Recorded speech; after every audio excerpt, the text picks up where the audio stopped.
Welcome to the 2018 Aberdeen Standard Investments Ladies Scottish Open. here at the beautiful Gallen Golf Club. Come and see us. Through the links. We are ready. Are you? We certainly are ready for the final round of one of the biggest events of the season. We're in Scotland on the southern shore of the Firth of Forth at Gallen Golf Club. A week before the fourth major of the season, some of the world's best testing themselves on this fine links layout. And after two scoreable days, the course bit back. The weather turned, winds gusting up to 40 miles an hour. The players blown off course, getting them talking about the UK's number one topic of conversation, the weather. It gets pretty windy in Hawaii, but it's not this windy, definitely. I think this is true links golf, so I think, the first couple of days we got lucky with the wind, and now the real wind actually came, so it was fun. Oh, it was very, very tough. It was a totally different condition out there. I think last year's Scottish Ladies Open was quite similar, but still my worst weather was 2012 Rico British Women's Open at the Royal Liverpool, so compared to that, I think it's still okay. Well, despite those conditions, world number 3 Aria Jitanagan managed to show her skills with a chip-in eagle at 16 that has her on course for a place back at the top of the world rankings, as well as a place at the top of the leaderboard. Aria alongside Amy Yang, but with calmer morning conditions yesterday and the leaders getting the worst of the weather, things tightened up, with 23 players starting the final day within 6 shots of the co-leaders. Very good afternoon. Welcome to day 4 of the Aberdeen Standard Investment Ladies Scottish Open. It's an event co-sanctioned between the LET and LPGA Tours.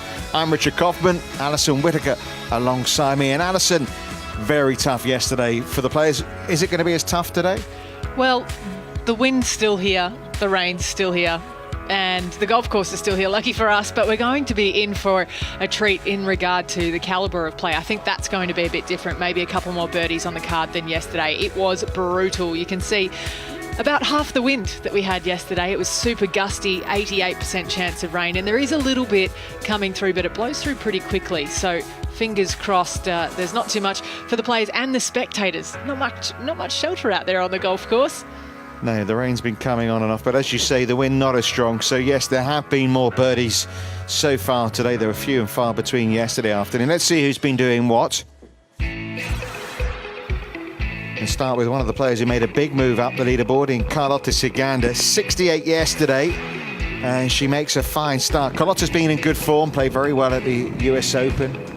Yeah, and smooth swinging in the wind, I think that really helped her yesterday. It engaged her creative side, and she nearly drove the 18th green yesterday, which is unbelievable stuff. Leading the tour this week in driving distance, so that also helping her chances. And that, a perfect way to start the day on the first hole with a birdie. Yeah, it took her to 6 under par, and then holding out nicely to stay on that mark at the 5th hole. So Siganda very much among the players in the hunt. She's had another birdie since then.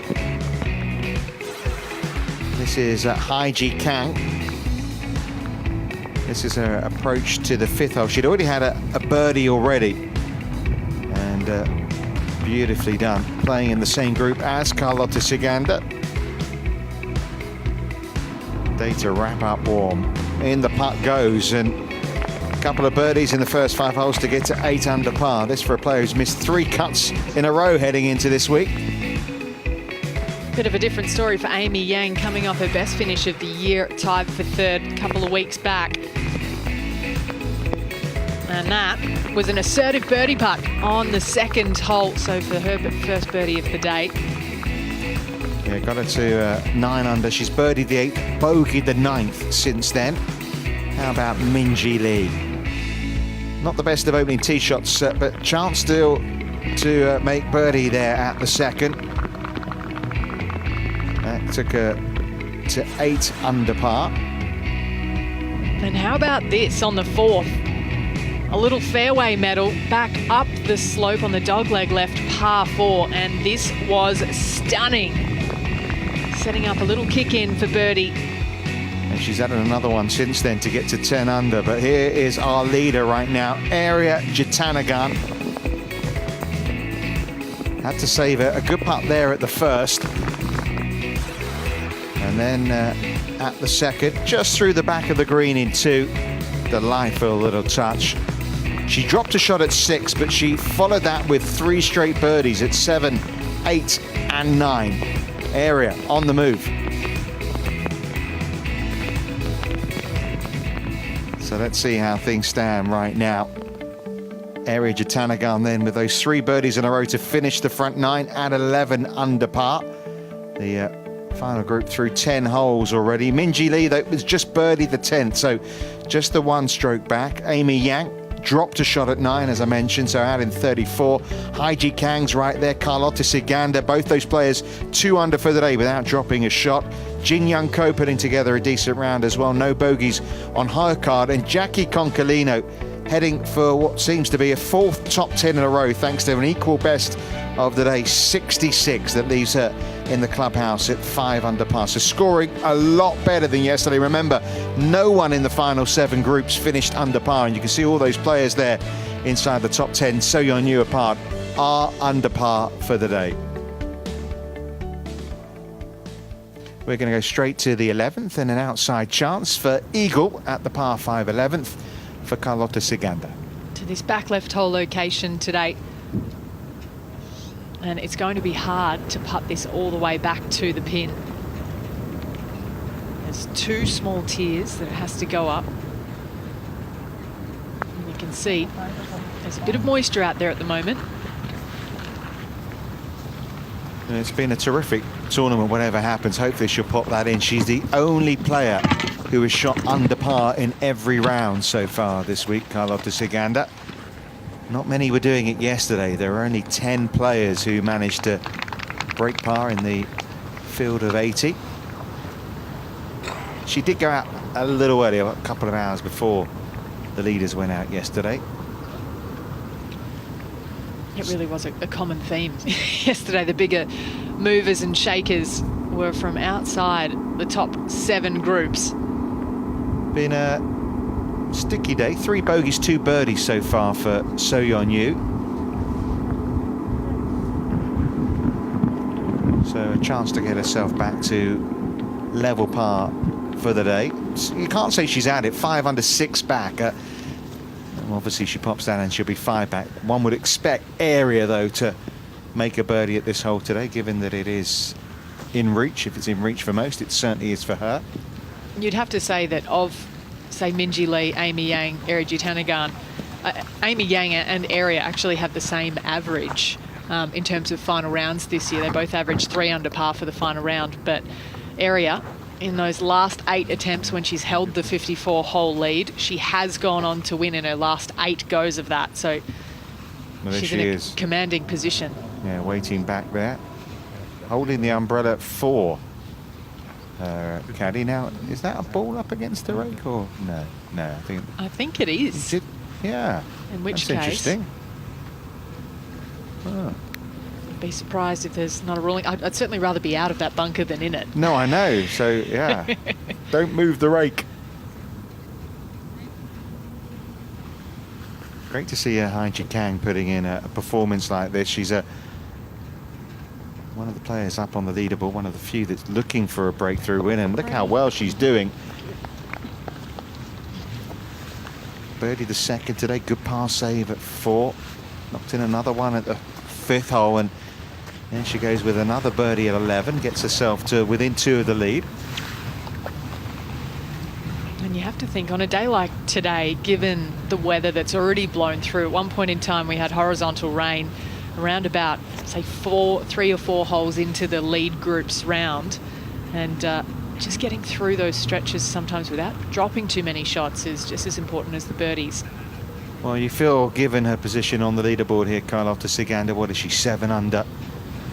Got to take these kind of chances. She missed out on a birdie putt at the 2nd, which was a little bit longer than this, but a golden opportunity to get herself back within 3 of the lead.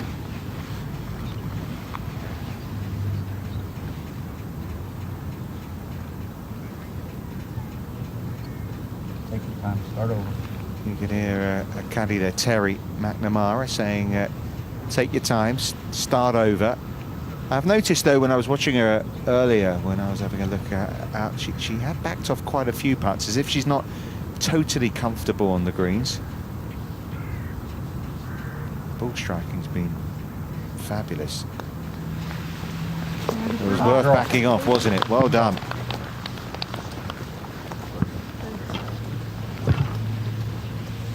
You know, started they, what, 26 players within 6 of the league. Just never know, because, of course, Mi Xiang Li, when she won last year, won it from 6 back. But it looks like we've got fewer contenders now. Zhao Pinto, tournament referee. That's a huge break, thanks to the rake. Because that would have been in, wouldn't it? It certainly would have been in, and that would have been essentially a pitch out from the bunker and then a third shot in, a full third shot in. If she wins, I think she should lift up the trophy with one hand and the rake up with the other. We'll get that engraved. If she wins by 1.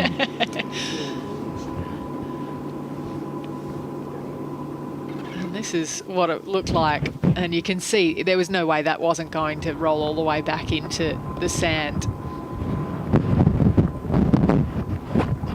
Well, massive break now. So as you say, instead of just pitching out for 2, it's reachable in 2.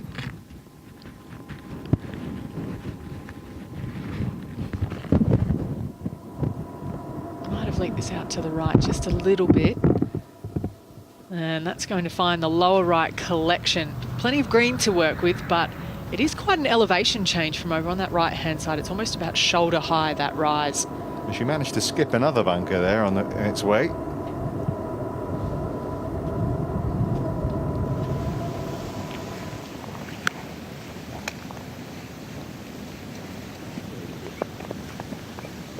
This is Jin Young Ko at the par 3 12th. Playing 158 yards today. This to get her to 7 under.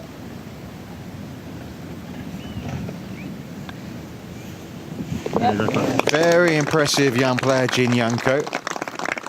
Only a second time playing links golf, and the first time she nearly won the Women's British Open. Back in 2015, the year that Impey Park won at Turnberry, that too, bad weather. I know So-yeon in our opener today mentioned 2012, the year that GA won at Royal Liverpool, but I have to say that there were 2 days at Turnberry that I could pretty easily forget. Because you went out walking, didn't you? I did. I was actually delivering coffees to a couple of players, actually, because I thought it was bad enough having to play in it, so I thought we'd give them a bit of a break. Smooth swing of Amy Yang. This could be very good. Keep on coming down. Eagle chance coming up. Very contrasting conditions over the 4 days. And, beautiful sunny conditions the first 2 days. Horrendous wind yesterday, and now just a bit of wet weather for the ladies to deal with.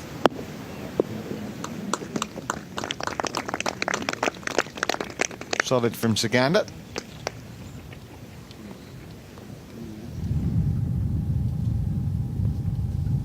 And it's worth having a look at the first par 3 on the back 9, the 12th hole. And it's playing 158 yards today, pin about midway up the left-hand side of the green. And you can see well guarded on the left and the right with 6 pot bunkers. Really anything just right of the hole location to the middle, that'd be pretty good.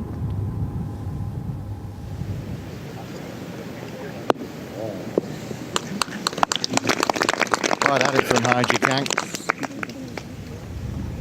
She's probably one of the, I suppose we could call it a surprise package up there, Haiji. Definitely, yeah. I mean, when you look at the world rankings as well, she's ranked 164 and she's up against some of the world's top 5 players today to try and get that maiden title on the LPGA. She's won before on the Symetra, but that was a long time ago. Well, you look at everyone else inside the top 6 and they're all inside the top 25 of the world, so Haiji Kang does stick out like a sore thumb.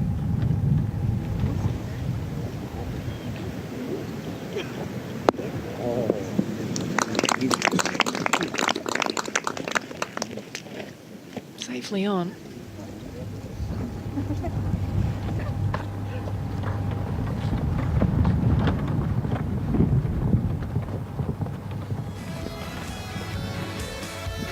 So this is what the leaders are contending with.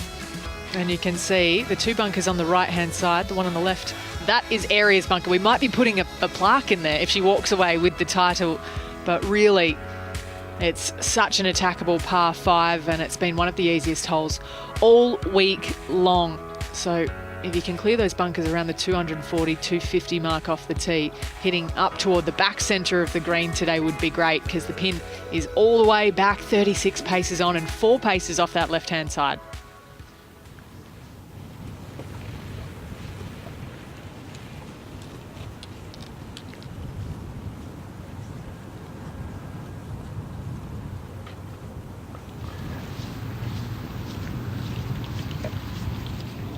Alison, this shot here from Aria, I mean, she could fly it up, bump it up. Well, she has a lot of options. I do think most players, she'll be trying to pitch this onto the green. It's not a golf course that actually lends itself well to bump and runs.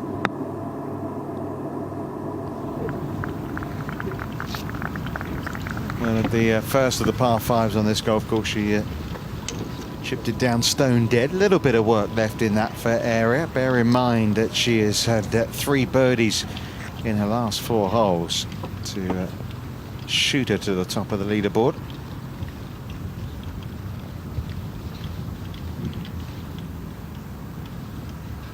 And what a year it's been for Minjee Lee. I can't remember the last time I've actually seen a player with a 1st, 2nd, 3rd, 4th, 5th and 6th place halfway through a season. Not to mention 2 wins, 1 on the LET, 1 on the LPGA. So close to chipping in for Eagle, but it will be back-to-back birdies. 4 under for the day. We'll take it for the moment into a share of the lead.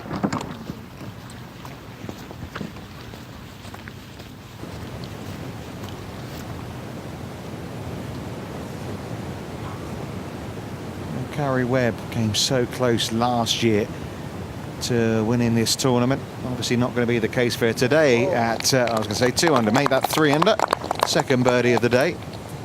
Playing a limited schedule this year. Still competitive though. Said she enjoyed those conditions yesterday. There weren't too many that did. Well, you know, a lot of the players yesterday that weren't inside, say, the top 15 really looked at that as an opportunity rather than a hindrance to rise up that leaderboard quite quickly.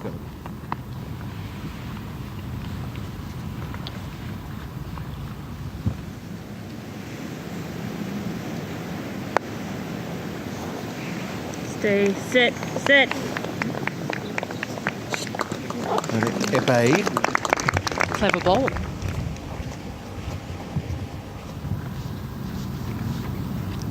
what an opportunity this is. Eagle chance, which get Amy Yang right there. Come on, come on. Oh, great try. It was a great try.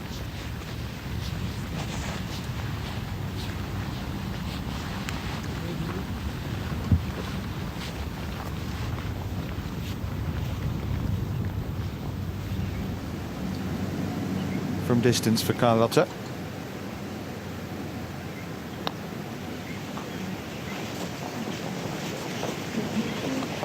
I suppose when you spent your prior weeks running with the Bulls in Pamplona, these weather conditions on a course like this seems easy. Oh, it is her hometown in Spain. Got a nice little apartment in the city, and she never misses it. If she can be there for it, if the schedule allows for it, it's something that really is a highlight of the year for her.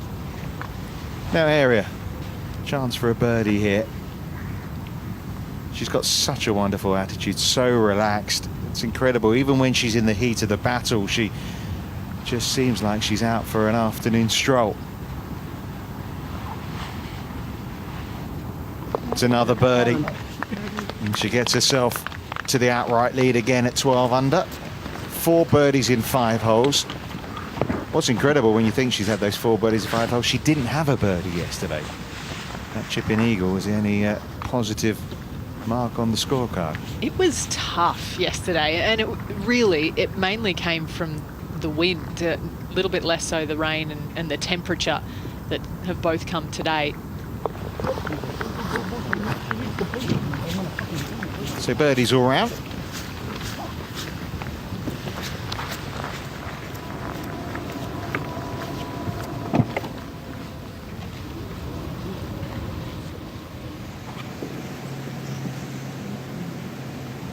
So up on 12 to get to double digits for Heiji Kang. No back-to-back birdies for the South Korean. Yeah, I mean, this is her 183rd start on the LPGA Tour. Yet to win. She's been around a long time.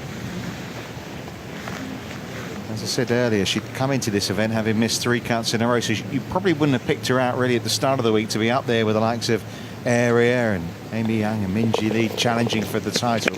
Well, she struggled the last 2 seasons, Heiji, but really, you know, she got to the point where she was pretty consistently leaving herself inside the top 50 on the money list on the LPGA for 4 or 5 seasons straight. Now, Leanne Pace, 6 under, maybe too far back to win, but she's going to tick another box, isn't she? Because there are 3 places up for grabs from Ladies European Tour players at the Women's British Open next week. Leanne Pace was one of those who hadn't yet qualified, but she's comfortably going to do that at 6 under. And it looks like the other 2 players are going to be Nuria Itorios and Cheyenne Woods, who joined us in the commentary box the other day. Nicely done there from Cheyenne. What a fantastic comeback by Cheyenne after a little bit of a lackluster first round. Yeah, 66 on day 2 got her to make the cut on the mark, and now she's qualified for Royal Lytham and St Anne's. It's fantastic. It's been a great 3 days. This is a great looking shot. Look at the flag today. I mean, that flag hardly flapping at all, is it?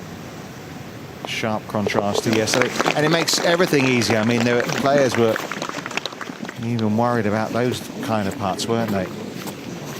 Nothing was certain. If it had been match play yesterday, you would have seen pretty much everyone hole out from everywhere, I think.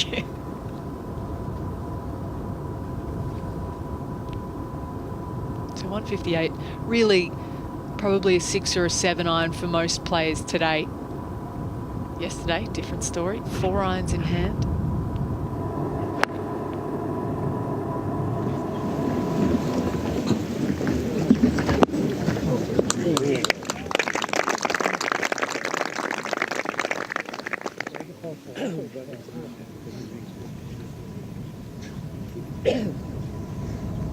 That's what she's been doing so well this week. 85% of greens in regulation, Minjee, so she's just been giving herself as many birdie putts as possible.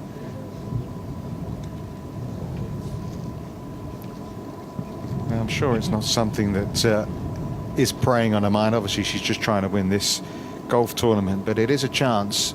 Well, not just a chance. If she does win, Alison, she'll go back to world number 1. I think it's fair to say right now she is the number 1 player around. I'd have to agree with that, and especially given that she's playing essentially a full schedule all the time as well, in contrast to the current world number 1, Inbee Park. But holding the world number 1 spot at the British Open next week, and then being a defending champion as well from back in 2016, I mean, it changes things. There is a heightened level of media attention when you do have that number 1 stamp next to your name. She's been there before. She had it for a couple of weeks in 2017. But yeah, I do take your point. 1 or 2 players, and it has been, the baton's been changing hands quite a few times, and many of the players have been saying how it has added to the pressure already on their shoulders. But if anyone you would think could cope with it, it should be this young lady from Thailand. 1 hand off the club, not always a bad sign.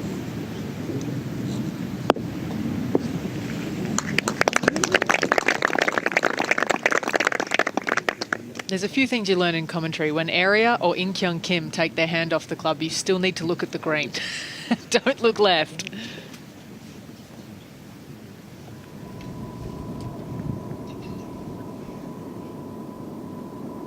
What a difference a day can make. Really blustery wind off the right-hand side. You did well to hit the green at all yesterday. It's much more attackable here on Sunday.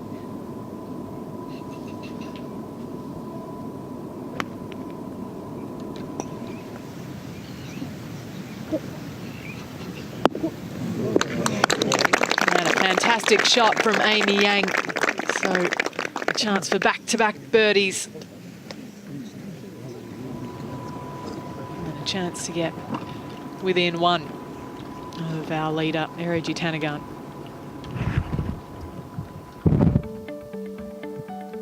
Well, conditions are a lot easier. The scoring certainly a lot better. Had a couple of 66s out there. Paula Creamer managed one earlier in the day, and you can see Jackie Concolino has recently come in to sit right now inside the top 10 at 5 under par. But some top players in the world right there. Jin Young Ko at 7 under par. Not out of it yet, but it's Erigi Tanagan trying to tick a couple of boxes this week with a chance to go back to world number 1, who leads the way by 1.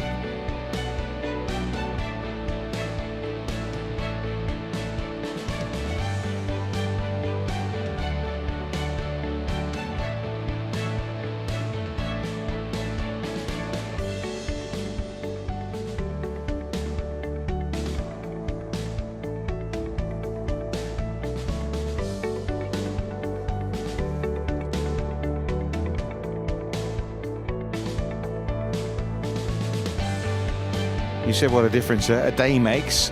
Haiyun Chen, 77 yesterday, 67 today. Not a bad comeback. Not quite good enough to take her inside the top 10. Nice birdie finish from Anne Van Dam for a round of 68. Been playing a little bit recently on the Symetra Tour.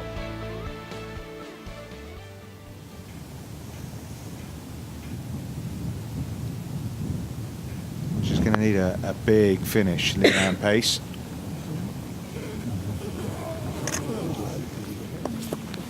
Running out of holes, and you can't see area really hitting reverse gear. I'm not sure if she has a reverse gear. I think if she needs to go backwards in a car, she just goes forwards and turns around and comes back the other way.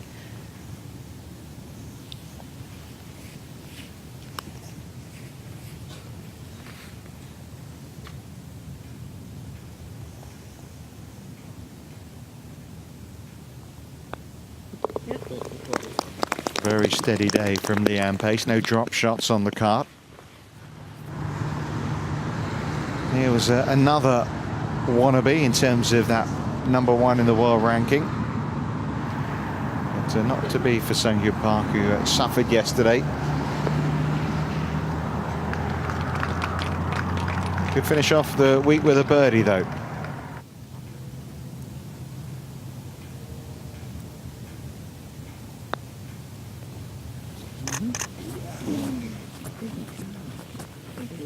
Went on a bike ride, I read last night.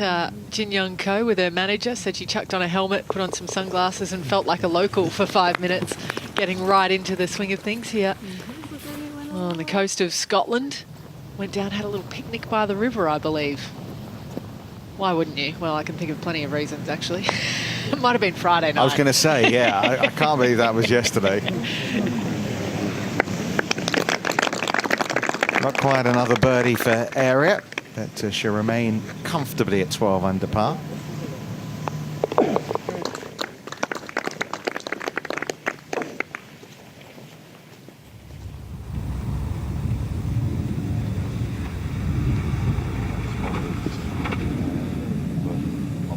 We have very firm conditions, didn't we, at the start of the week? It has softened out a little bit, obviously, with the rain we've had.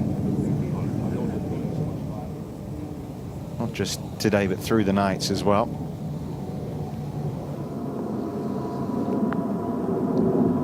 Had a bit of rain at Lytham as well, from what I've heard, but forecast is suggesting that might get pretty hot there during next week.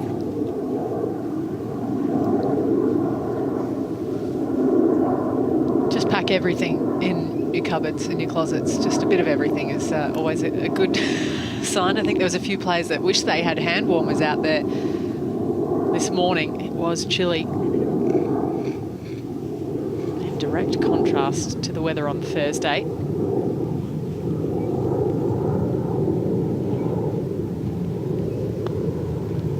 For a share of the lead.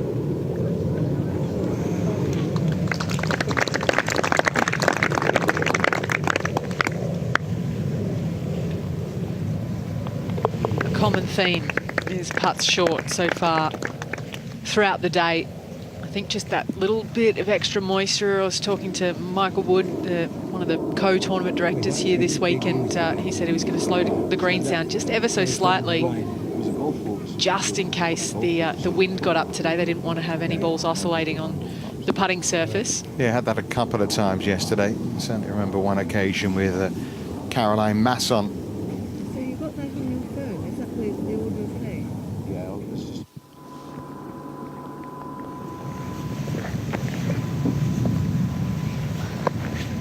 Does everything at a gentle pace, serene, the way she goes about her business, Amy Yang.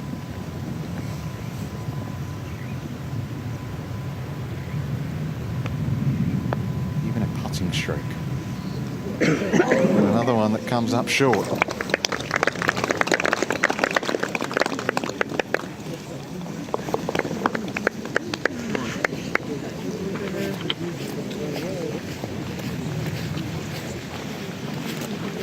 Days like today and yesterday where an experienced caddy really does come in handy. Sean Clue's on the bag for Amy Yang. Keep the clubs dry, keep the grips dry, if you can keep the player dry. It's Terry McNamara on the bag for Carlotta.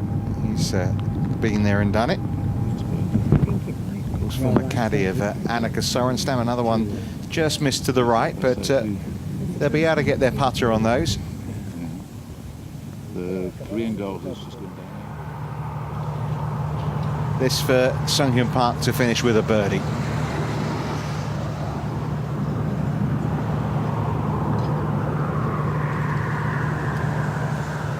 But a week that promised much, certainly through the first two rounds. Fell away yesterday.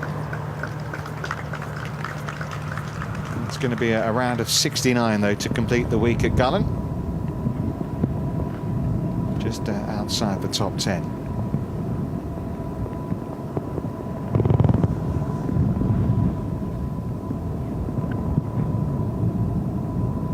One of the many driving holes, the 13th, where you hit up and over a horizon. You can see not too many targets to aim at. That looked to be a pretty good line for Minjee.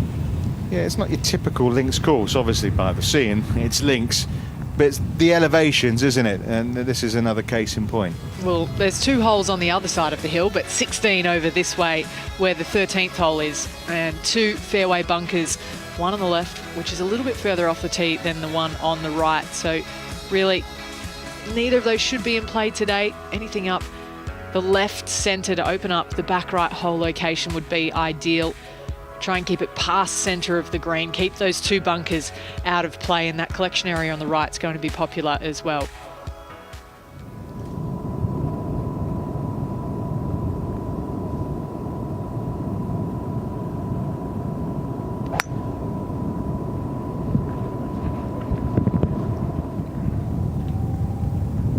Incredibly, Area Jitanagan only hit 38% of fairways in the first 3 days. I'm not sure if I've ever seen a lower number from the tee for someone that's in such a commanding position as she is now. The rough's not that penal though, is it? Well, it's still long, and it depends how far you're in, really. I mean, some of the fescue can turn the club over, but because it's been dry, the players have been lucky that it almost snaps as you come through it with a golf club.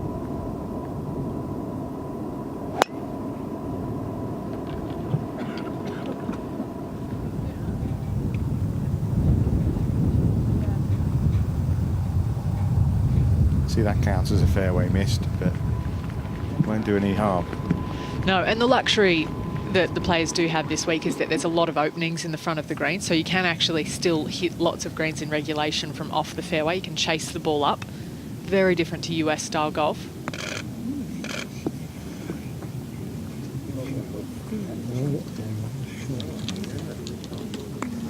So that was a third at 13. Kang in danger of dropping a first shot of the day. A much more comfortable walk around Gullen than it was yesterday.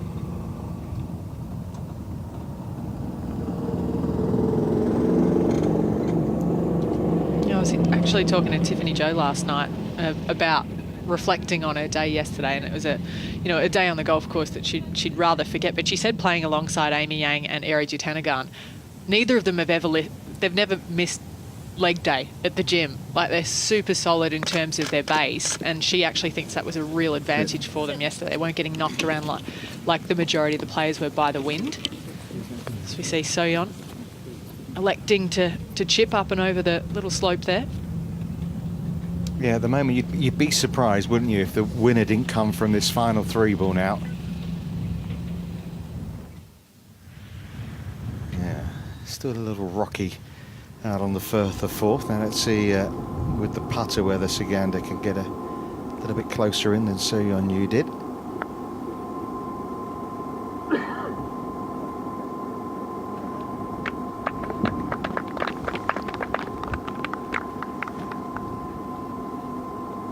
Any chance Carlotta can get to putt by the green, she'll take it. Just really prefers it as a short game option. Yeah, she's one to watch out for next week. She says she thinks she has a better chance at a major than she does at a regular event because she likes the tougher task, Carlotta. And we've seen that this weekend. She's climbed the leaderboard when the going got really tough.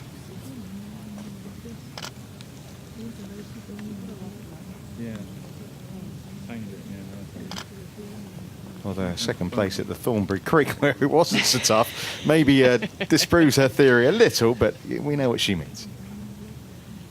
Yeah, she finished, 22 under par and 9 shots behind the winner. Yeah, important part this for Haiji Kang, just to keep herself really in touch with that trio in the group behind her.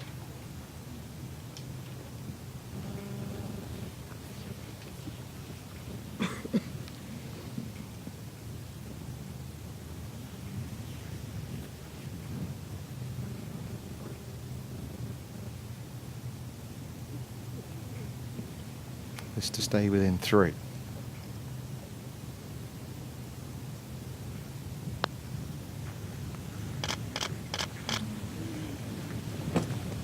So an expensive first bogey of the day, an opportune moment to make a bogey 5 back. She goes to 8 under.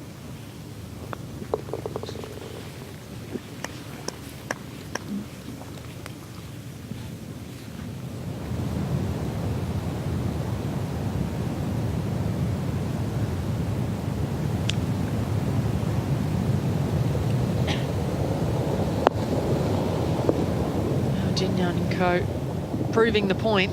If that holds on, it just skips through. But really, unless you're in a pot bunker, there's a lot of up and downs to be made and a lot of puttable strokes from just off the green.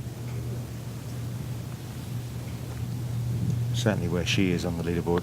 This can't be missed by So-yeon. Oh. And it is.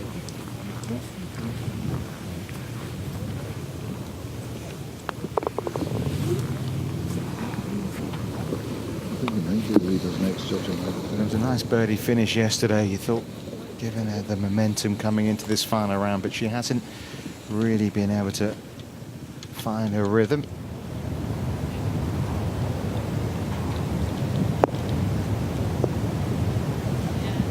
Well, this could keep getting better. Nicely done by Leanne Pace. Whole location down in a little collection area. Well, this to avoid 3 5s in this group at the 13th.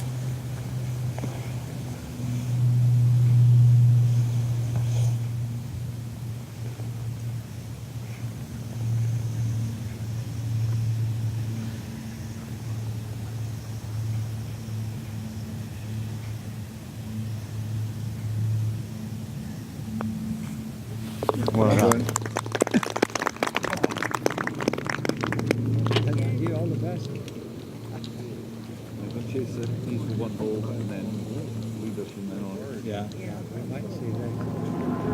Nice to see Carlotta being just a little bit more reactive with her putting. I always think about when she backs on and backs off her putting. Sometimes it looks a little bit jittery, if you will. It's a good looking putt, isn't it? How did that not drop? The other co, by the way, Lydia, who Jin Young played with the first couple of days, amongst those that missed the cut this week. But you wonder why she hasn't played the Women's British Open last year, for example, given the way she seems to play on links golf courses, Jin Young. It was her choice not to play last year. 5-iron for Amy Yang.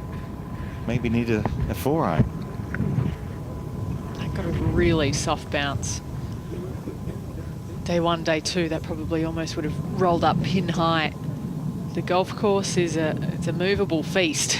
The conditions certainly dictate how it plays each day. Yeah, I would have thought these players are hitting in completely different clubs every single round into the same holes.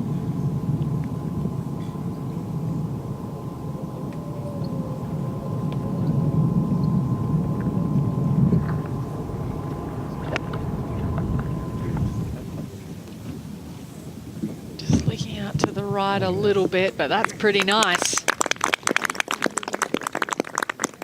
from the Australian #1.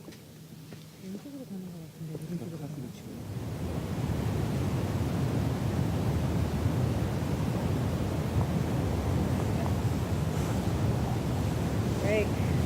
They were all dropping in, weren't they, those first 2 days for Tiffany. Wonderful start to the event. 62-67 led by 3, but that 80 yesterday obviously left her with a lot to do today. Been a lot steadier today, though. Well, she managed to pick up 2 of the scoring records, the 18-hole scoring record and the 36-hole, but I think you want the 72 the most out of all of them.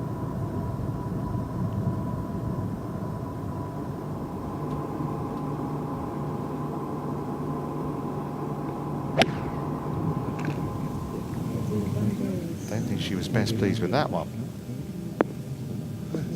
It's fine.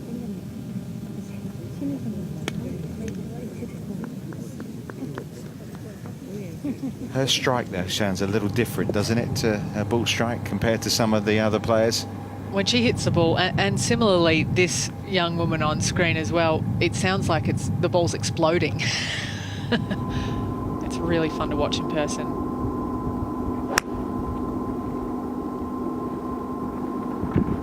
Starting that one up the left, likes to hit a cut, Carlotta, so usually moves from left to right.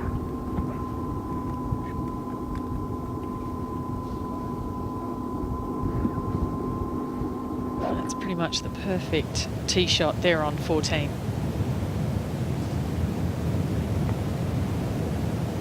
Oh, another birdie for Leanne Payson.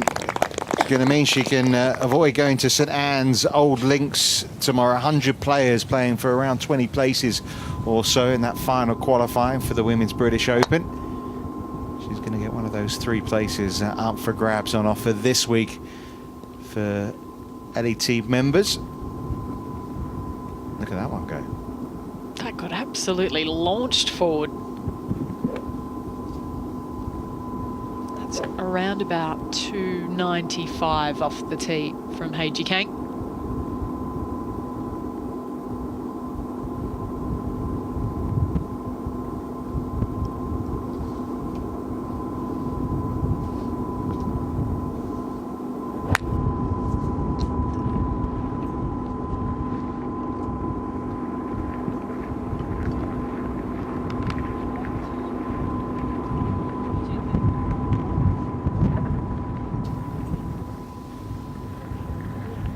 Not a bad angle to come in from. Look at the glasses game from Ryan Hilton on the bag of Hei Ji Kang. It's gone vintage. Yeah, not the best though to wear glasses in the rain though, isn't it? You need your windscreen wipers on them. We joke about that every time, but I don't know if anyone's ever tried to invent them. I'm going to Google that one.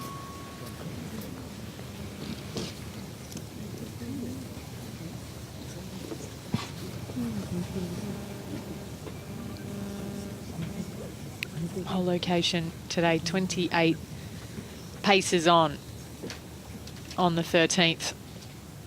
So Amy Yang looking at around about maybe 75, 80 feet left to the whole location.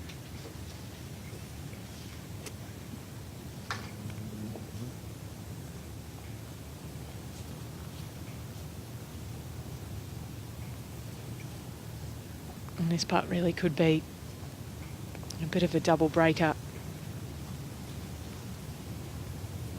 Predominantly left to right.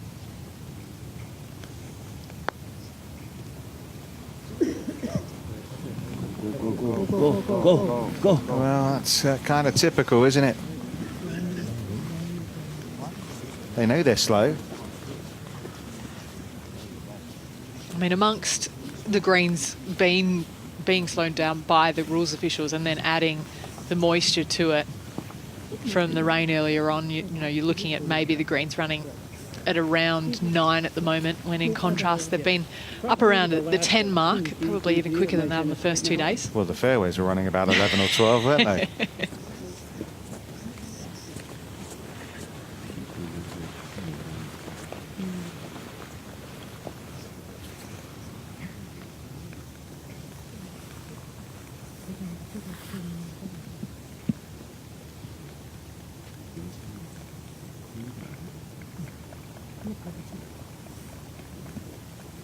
Well, she showed incredible resilience to win the second major of the year. It's a better pace, but a bit of a misread that from Ariat. And if you're watching the US Open earlier in the year, she had a 7-shot lead heading down the back nine, and that disappeared, and somehow she found the mental strength to come through the playoff. She said she learned more from that win than she did if she'd have won it by 5 shots. Well, there's no handbook on how to win tournaments. You can hear what works for some people, but it is such a case of trial and error. And sometimes you get it the first time, and then others it takes a couple more attempts.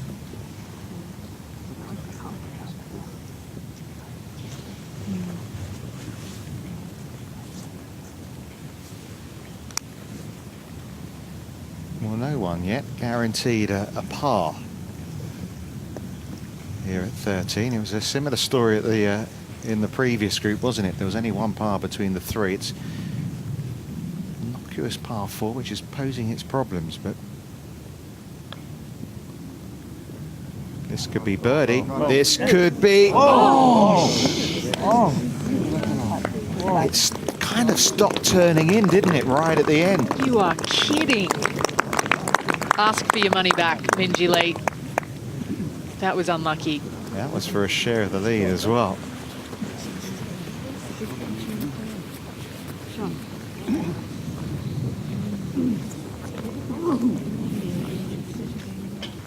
Okay. Yeah.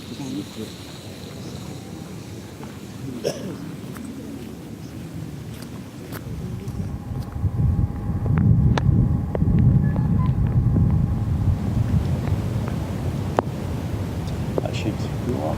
Still there? That's good. That's all of it.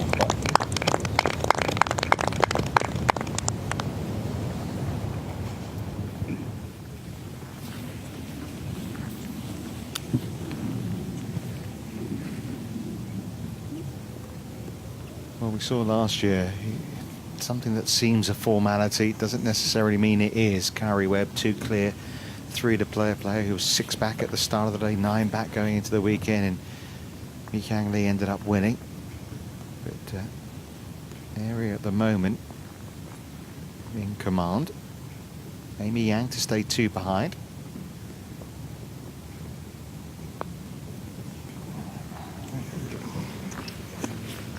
And that was left straight off the club face. Not her finest effort. What we've seen from Ari, she had a good break, didn't she? Par 5, 11th, ended up making a birdie. Bit of work for her to do coming up. First Saganda.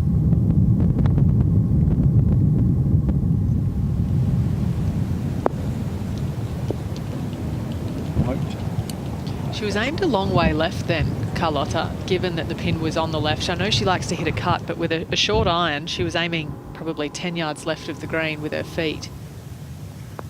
Has a tendency to creep out that way, but no trouble at all for Ari Jitanagan, so she remains at 12 under par.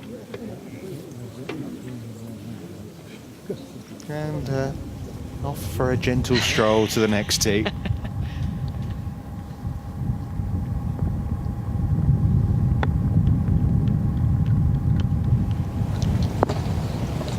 That's a fabulous shot from Kang.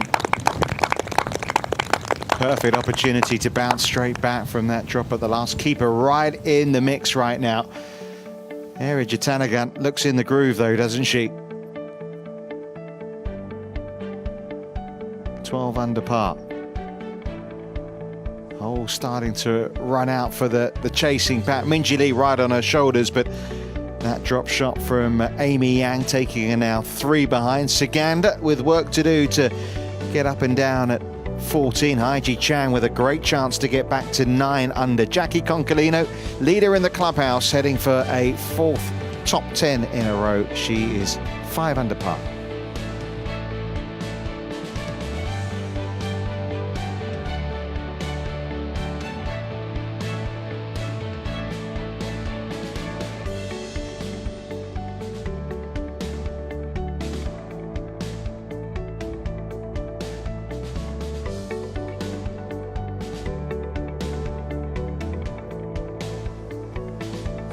You can see Sung Hyun Park, who was one of the trio players that could have toppled Inbee Park at the top, finishing with a 69 just outside the top 10. Tiffany Joe, our halfway leader, also on that mark at 4 under. Highest placed Brit is Bronte Law, player who grew up on links courses. Sophia Popov had a hole-in-one this week earlier on. Mo Martin, of course, former Women's British Open champion, and hopefully Mel Reid might be joining us shortly in the commentary box. Finished with a round of 70. Georgia Hall never quite got there this week, has she? 1 over par for the day.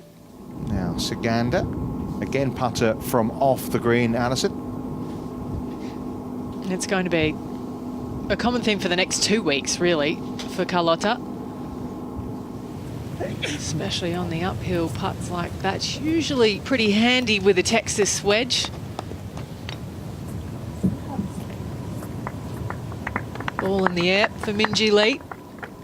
Yeah, well, that flew over. Delighted to say Martin Gilbert, the CEO of Aberdeen Standard Investments, has joined us in the commentary box. It's our annual chat, Martin, and every year I say it goes from strength to strength, and I think I could say the same again this year, can't I? It's amazing.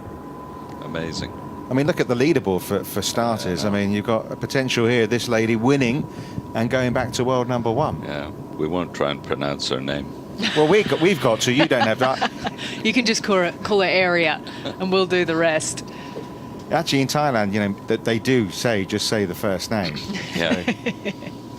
Area it is. It'd be great if she gets back to world number 1. We've got a good business in Thailand, so it'd be even better. To tick a lot of boxes. Yeah. But I mean, to be fair, with 10 of the world's top 15 players in the world coming here this week, there was always a chance that one of those big names would end up lifting the trophy. Area's not done it yet, but there's plenty of good caliber golfers just behind her. There is. I mean, this is the strongest field we've ever had, and no, it's great to see, and it's great to see the course looking so great, especially the first 2 days, and it's good they're getting a bit of this type of weather, because the sun doesn't always shine in Scotland, and this helps them next week as well, I think, and that should be a great tournament as well. Yeah, down to northwest coast of England, to Royal Lytham and St Anne's, but yeah, players have enjoyed Gullen, not just this week, but of course a couple of weeks ago with the men. I think we're going to look at this 14th hole, Alison. Yeah, hitting straight back toward the water, the par 4. And generally playing a little bit downwind off the left, but not too much breeze out there at the moment. Neither of those fairway bunkers in play, and ideally for the angle, maybe the right centre of the fairway would be the better of the 2 options, just to hit in toward that left-hand hole location today. The green runs from front to back as well, so anything that hits the surface should release at least 5 paces forward. Well, the waterproofs are slowly coming off, Yeah. so on you. Whoa. Just slipped by. And I mentioned there just now, the men were here a couple of weeks ago. We're here now. Next year, the Renaissance Club, same things happened last year, Dundonald Links. And I know we had the gender equality summit at the start of the week. The First Minister was here, the opposition leader was there, Judy Murray, and that's important, isn't it, for you as a sponsor? I think so. I mean, and I think it's very important that this event goes from strength to strength as well.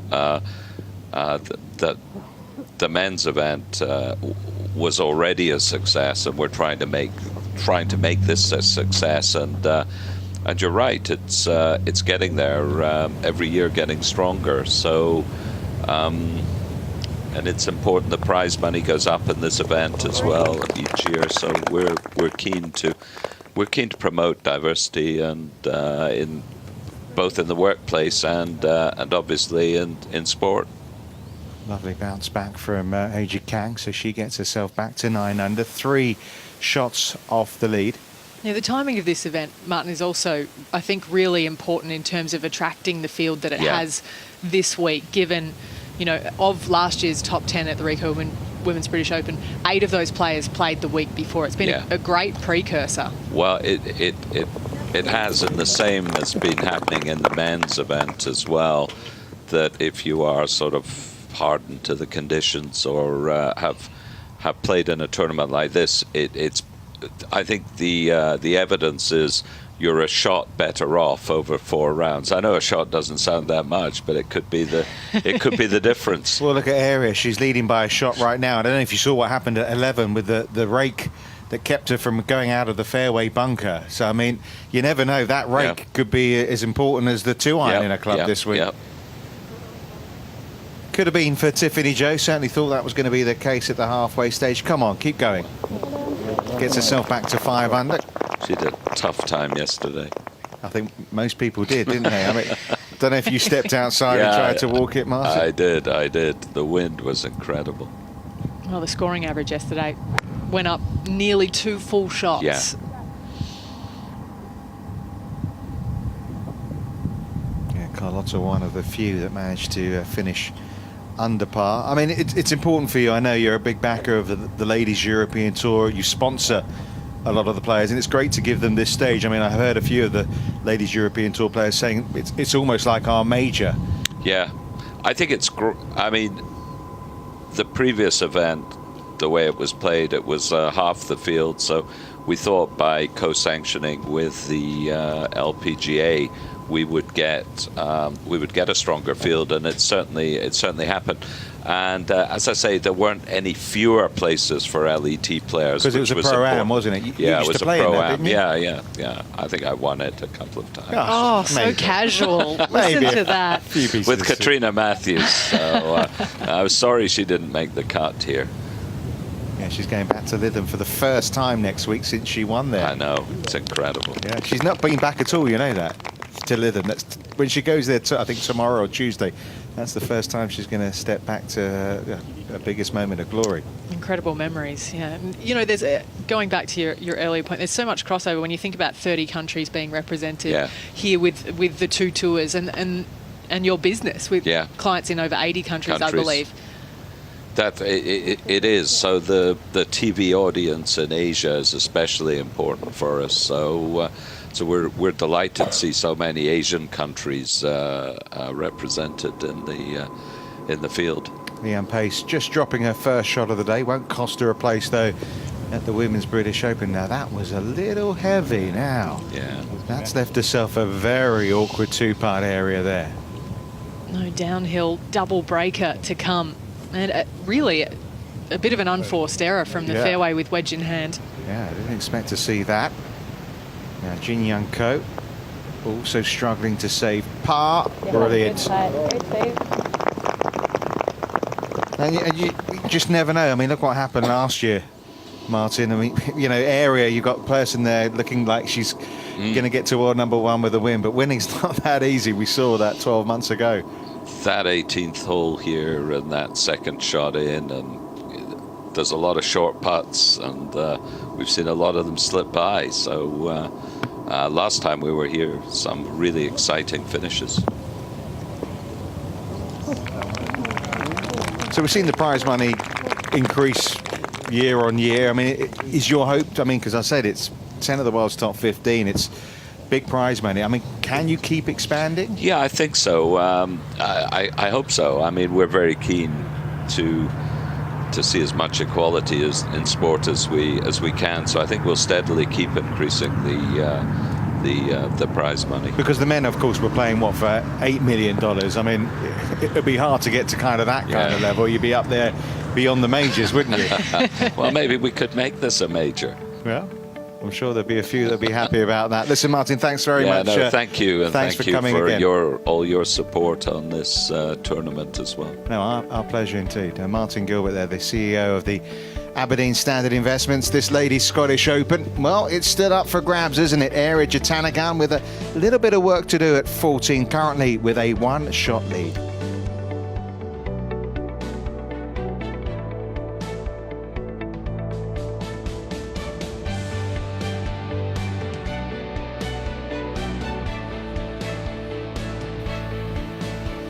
Yeah, just running down that leaderboard. Jenny Hagland, who is flying high at the top of the Order of Merit on the Ladies European Tour. Well, we're going to add to her lead by the looks of things, just outside the top 10. Couple under today, 4 under par in total, and of course still got 18 to play.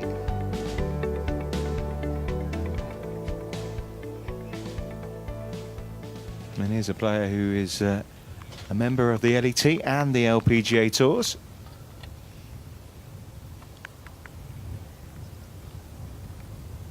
Bit of a hanging lie. Tough for Carlotta because she opens her hips up and really opens the club face up for the fade. We'll have to aim a long way left here. Hope that it comes around. And that's the danger. If you do cut across the ball a little bit with a slightly shut club face, it's going to start left and stay left. So tricky up and down coming as we head to 14. That needs to keep going. That's pretty well done.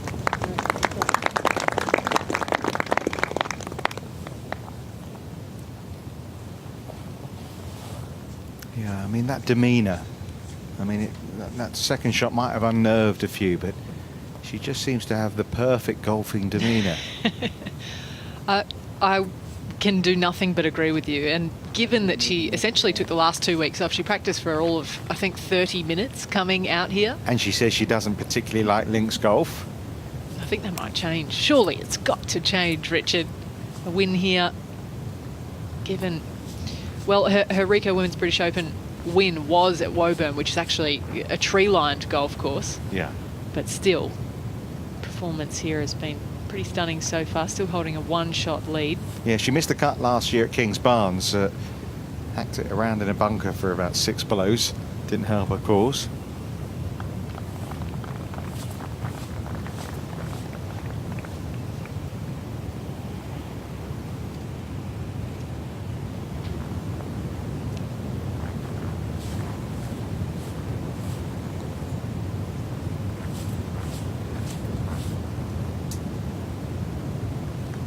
After the drop shot at the last one, should give a birdie here to get back to 10 under.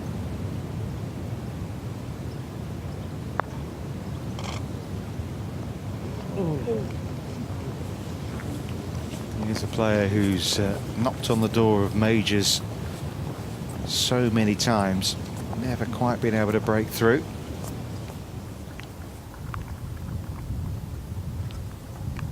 So let's see what kind of strike Heiji Kang can get out of the fescue. Yeah, now it's wet. It's a little tougher, but she's used the contours there really well.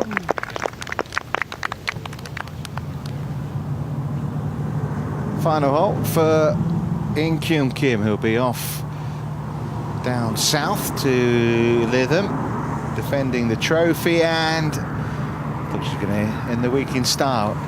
Missed a lot of short putts this week, and that's something to watch out for next week, something that she's probably going to be, I assume, Alison working on between now and Thursday's first tee. Well, she's sitting at 6 under par, provided that small one goes in, and we've easily seen her miss 4 or 5, and then you think about the consequence that that has in terms of momentum. So that would have put her 2 shots back going into Sunday, say.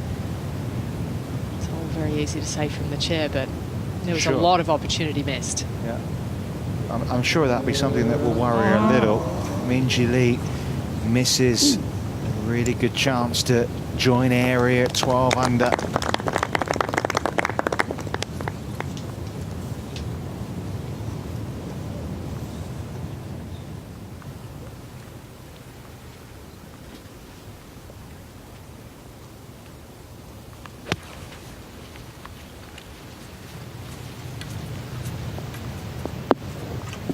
Such a sweet ball striker.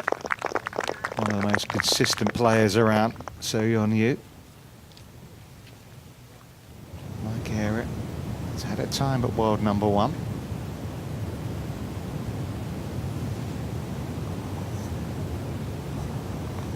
Nice pass save at the last. Just to do it again. Pretty good 2-putt. Very good. Still all to play for. There's not a lot of relief coming down the stretch. You've got the 16th, which area managed to eagle yesterday at the par 5, but 17, difficult. 18, very difficult driving hole.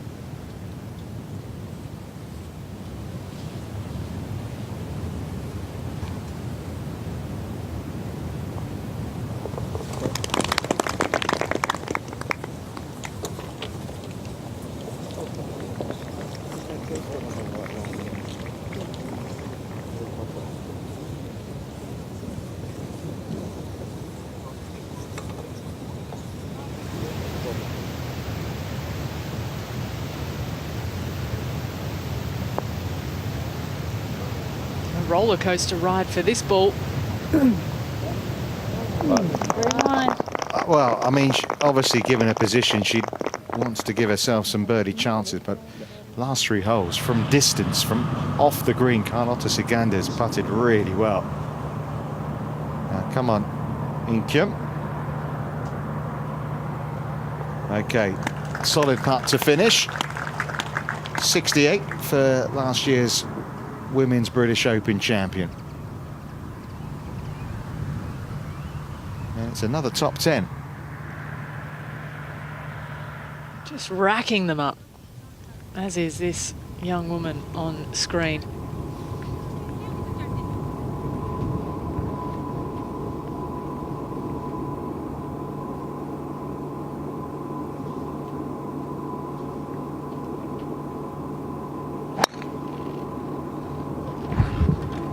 Fourth in total top 10s on the tour. She's already had 7 this year. So this is the 15th hole, and really just a slight dog leg to the left, but really anything down that left-hand side will release down to the right with the drive. So left centre perfect off the tee. And then the whole location today on that front right section, so pretty attackable in direct contrast to yesterday. She doesn't use the driver a lot, does she? 3-wood out here for area.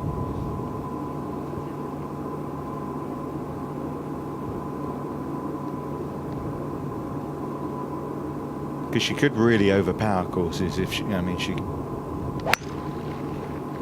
obviously not that confident with it though.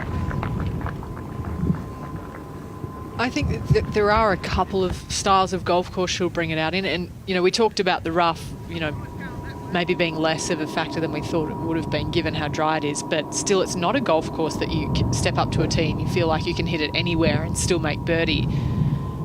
You don't have that freedom off the tee where you don't really care if you hit fairway. And she does hit the 2-iron pretty well. I mean, you know, she goes as far as a lot of players drivers with the 2-iron. 260 off the tee without using driver this week.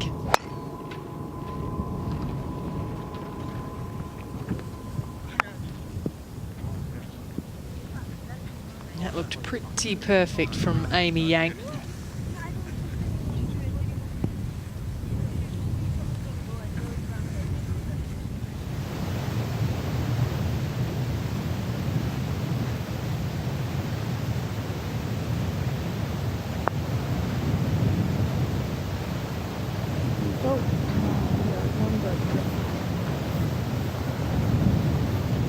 Yeah, saying you wouldn't expect area to come back, so these players like Magic Cat really have to make the most of the opportunities coming their way. You would think they need to get to 12 under. Holes starting to run out.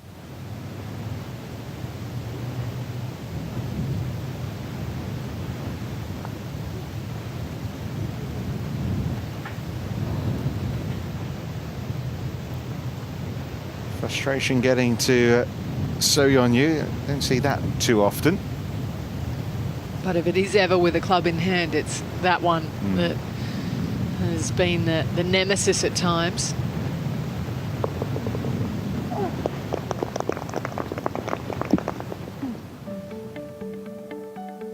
Yeah, So Yeon-yu not really in the picture. Currently at 5 under par. Good enough for a share at 9th place right now. In Kyung Kim, done for the week before she heads to Lytham.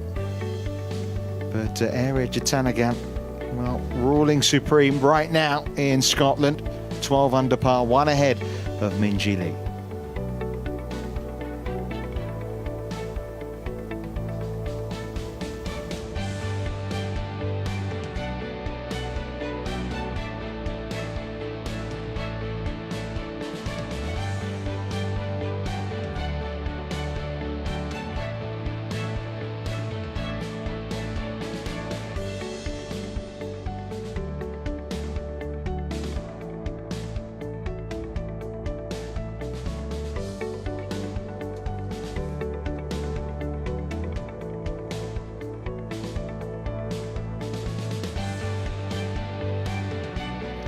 Just going a little further down the leaderboard.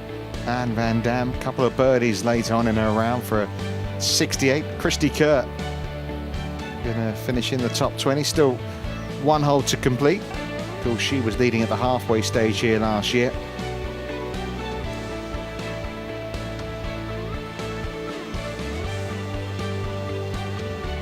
Yeah, 70 in the end for Mel Reid and for Mo Martin. You feel she's got a chance next week, Mo Martin, the way she plays?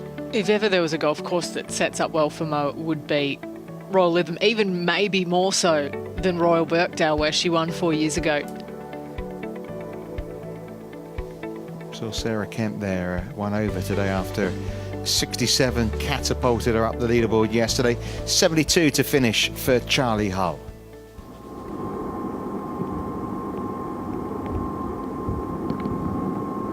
Third into the par 5 for Jin Young Ko.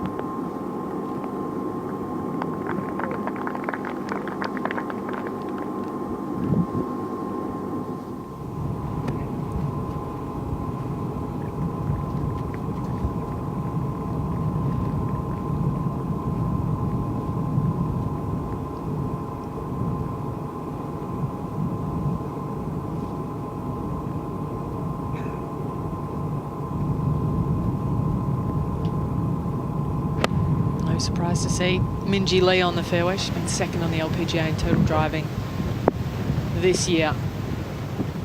And not the worst miss. Won't count for the all-important greens in regulation, but still putter in hand.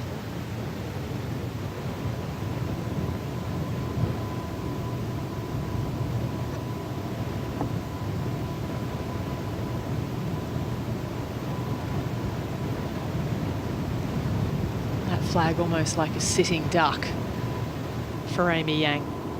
Beautiful angle.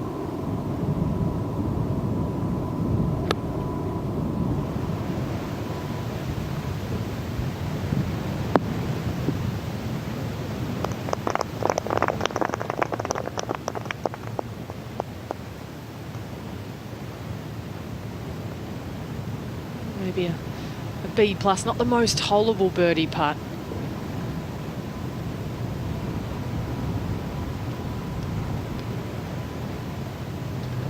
After the last approach in, expect a little better here from our tournament leader. See that little smile she gave before she stepped in? That's on purpose, isn't it? To relax her. Yeah, to relax her, and it's an anchoring technique as well. Try and picture the outcome before you've hit the shot.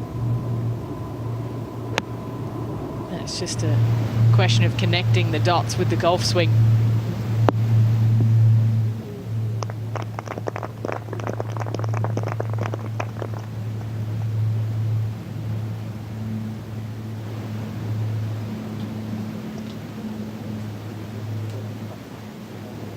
When you look at Aria's record in the the last 3, the eagle on 16. She's barely been outside 10 feet on the 17th all week, the par 3 that's been challenging most. She loves that hole. She nearly holed it in the first round.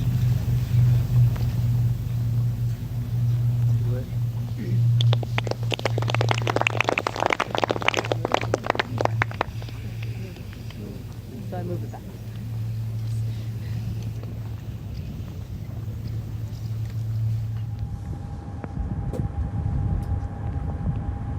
16th tee for Carlotta Siganda.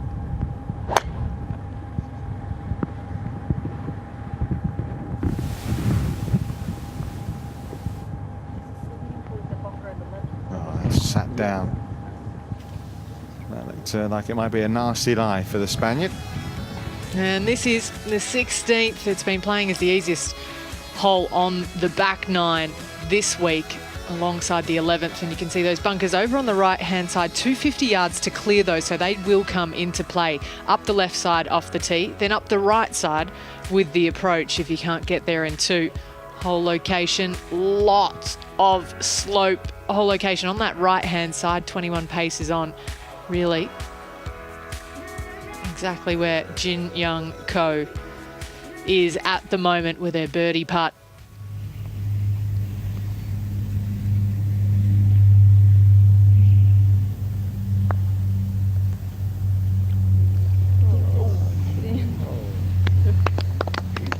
Been quite a theme, hasn't it, in our coverage so far? Putts coming up online but short. Strangely, yesterday we saw the majority of putts left about 2 feet short, and then anything downhill just kept on running out. That was with the wind. Today, a different story.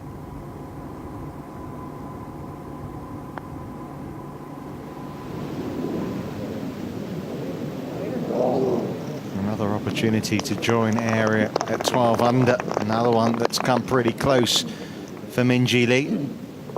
Talented family as well. Her brother Minwoo is one of the top amateurs in the world.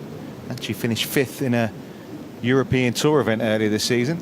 And he's a cheeky young fellow, that boy, I can tell you. He's well, to use the Scottish and the basic Scottish terms, sassy. He's a sassy lad. He truly is. He keeps his sister on his toes. They're good fun around each other. Nicely hole from Leanne Pace. Tiffany Cho's also made par here. Yeah, you mentioned the vocabulary. The players have all been given cards by the organisers from the LPGA Tour with some helpful words in what they call basic Scottish. We certainly had a bit of fun with this card in our household this week. Maintaining eye contact shows you are listening and expresses your sincerity. Isn't that in any language, any country? Yeah, Amy Yang. With only 4 holes, including this one. Similar putt coming up for the leader. Not done what she needed to do, which is charge it at the hole. Pars will not do now. If she wants to become the 7th Korean winner this season. 17 months since her last win. It's been a lot more recent for Ariya Jutanugarn, who could become the first player to win 3 titles in 2018 on the LPGA Tour.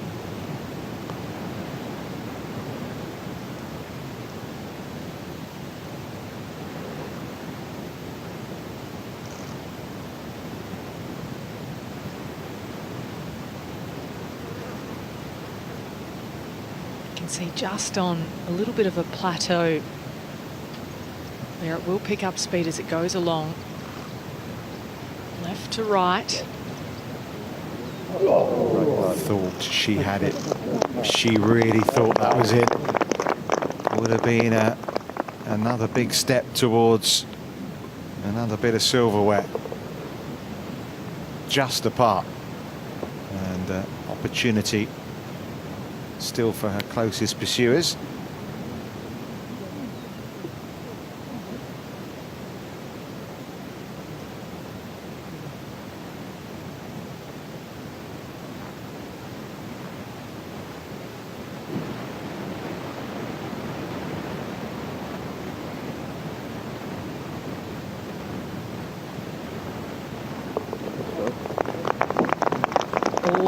important.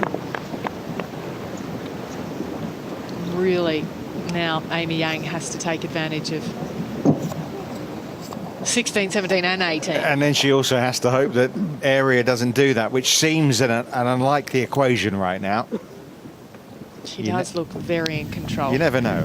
You never know. But, yeah, I mean, Area's 4 under par for those last 3 holes this week.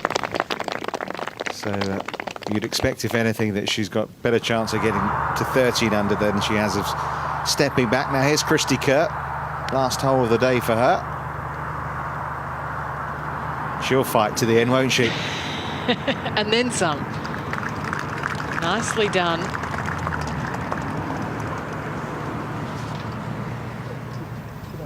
The chats always continue after the ball's even struck for those two. Brady on the bag. It was a nasty lie, and as a result, she could only chop it out, Carlotta. A hole she could have easily got to in 2 if she'd have just been, well, a couple of steps further to the left-hand side. That ship, it's been there all day. I'm not sure what they're doing over there. Well, it's hard to think that on Thursday we could almost see what the people on the other side of the bay were having for breakfast. Can't see much now. Well, that's the view at the top of the leaderboard. Area Jitanagan 1 shot ahead of Minji Lee. 2-shot gap to the rest.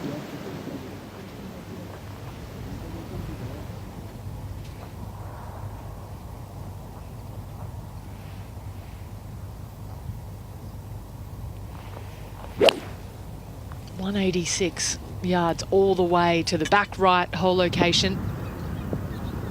Needs to go. There is a false front. Might get lucky. If that was on the left front of the green, that would have been 15 feet all the way back down the slope. Yeah, but a good 90 feet worth of putt coming up. It's a lovely part of the world on the east side of Scotland. Golf course right on the village of Gullin as well, not too far away from the 18th green. Started left, hanging left, but might get lucky there for Georgia Hall.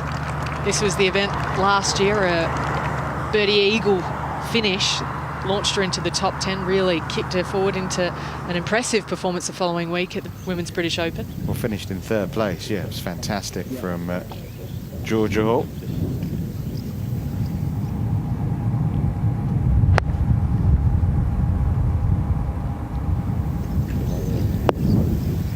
Well, a reachable par 5, and it's going to come off the slope and get a little closer, but it's kind of hole really where Carlotta needed to make eagle to have hopes of a 3rd LPGA Tour title.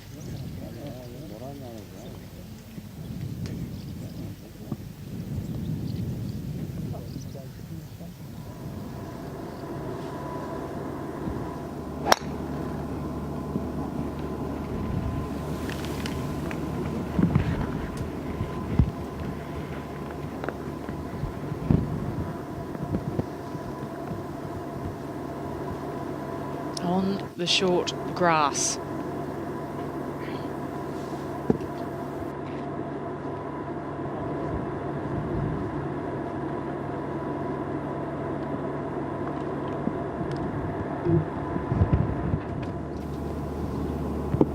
What club's she taking out here? Is it the 3-wood again?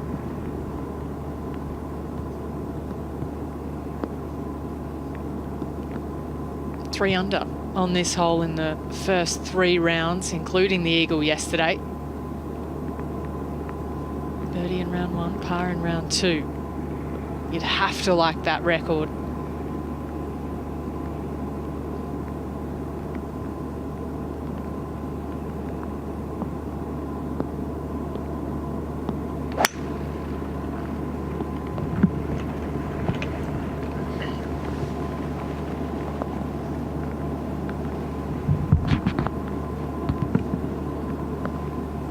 Too much trouble.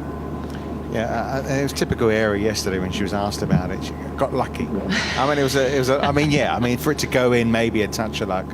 Lucky was what happened at 11. Not when you chip in. Lucky is when Exactly. a rake stops your ball from going in a bunker and saves you a shot. Well, Tiff Jo was playing alongside her and she said that was one of the best shots she's seen in a very long time under critical conditions, really.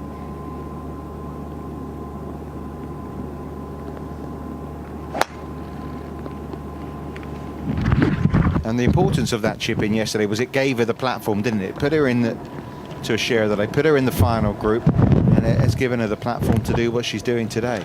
Well, at that point in time, she hadn't had a birdie either, so she'd just been hanging in there all day and she got the reward. And no surprises, really, that it came on the final par 5.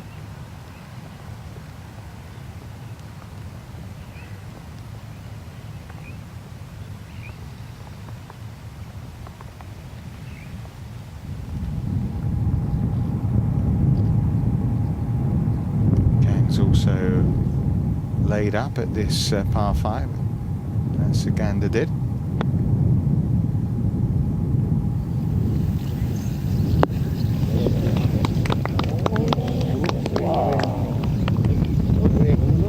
Settle down. Keep rolling a little ways. There's not much stopping it in terms of slope. It is one of the most severe greens on the golf course. Up to almost 10 in slope if you're a fan of aim point technology.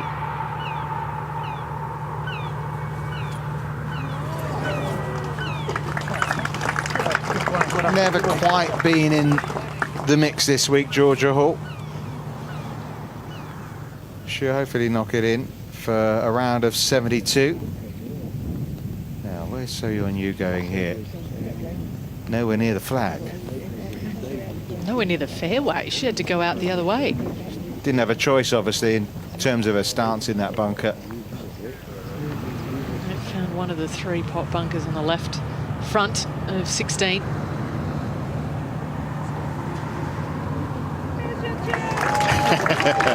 You got to celebrate your birdies, Christy. A 4th of the day in a round of 70. Did she just say fish and chips? I'm sure I'm wrong on that translation. Otherwise, she just earned herself a nice little dinner. Oh, sounds good, actually. You're not wrong there. Is anyone just on the other side of the high street? Full shot now for you.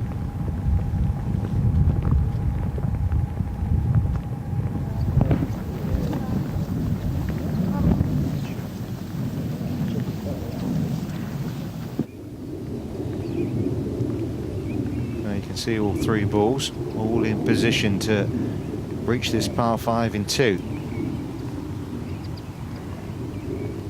Yeah, we have to say, you know, really in direct contrast to yesterday, pace of play's been fast. Yeah. Today. Well, they teed off the leaders at 12-17. Georgia Hall pops that one in for a closing par, just to be outside the top 20 with a 72 today.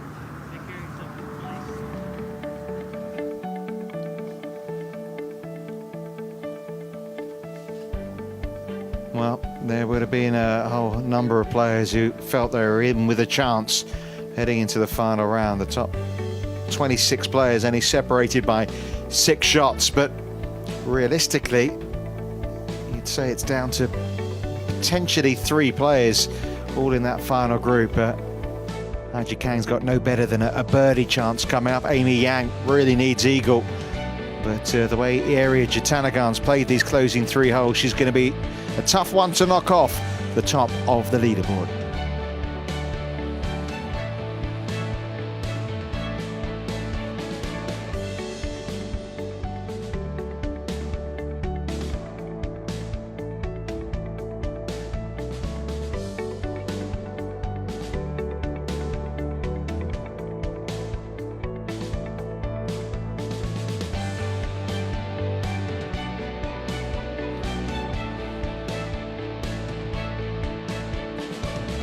Closing 70 for the Mexican Gabby Lopez. 10 shots better off today, Pei Yun Chen, than she was in the wind yesterday. A lot of scores under par today in sharp comparison to what we saw on Saturday at Gullen.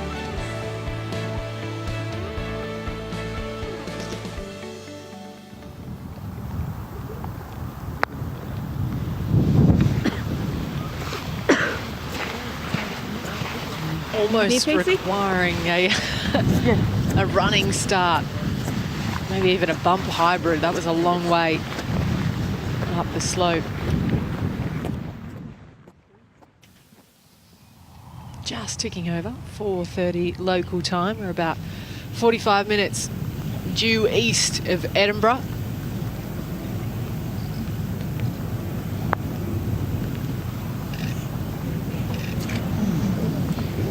Well, I mean, it's hard to be certain about these things when it comes to golf, but you would think that par from A.G. Kang ends really our realistic hopes of winning this title, staying at 9 under, 3 behind this lady. It's going to take something special from really anyone aside from Minjee and Area to walk away with the trophy. Or something horrific from Area. I mean, listen, she did have a 7-shot lead at the US Open and that disappeared pretty quickly, but you can't really see the danger here if she's smart enough. And no birdie either from Carlota Ciganda.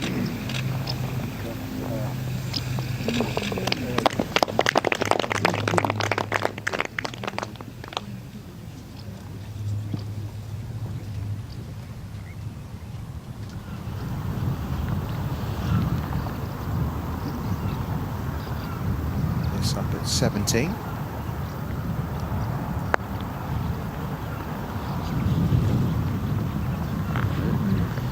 Well, given a name pace, you got that one all wrong. The pace, that is. I don't think I've ever heard that before in relation to Leanne. That's a new one. You've done it. This looks great. And a fantastic up, and down from So Yeon Yu. Battling par, that was. Aggressive play here from Amy Yang. Well, needs must. I mean, that's what the situation requires now.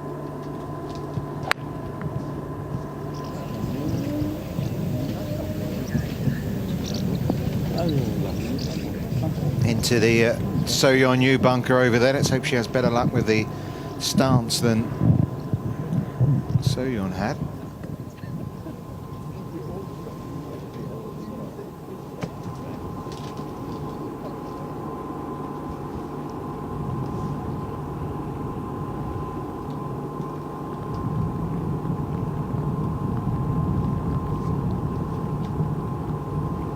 We said Area's record -3 on this hole.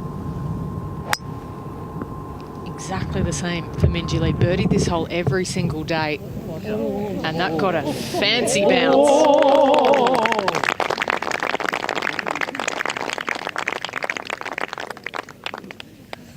Well, given where Amy Yang's ball's gone, I think we're down to 2. 3-putt from Leanne Pace. 2 bogeys in 3 holes. Seeing her slip down the leaderboard, but it won't hurt her chances of being at Lytham.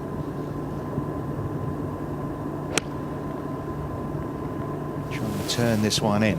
Well, yesterday she was blessed with a perfect lie in the rough. Not quite on the green, but pretty good from Area.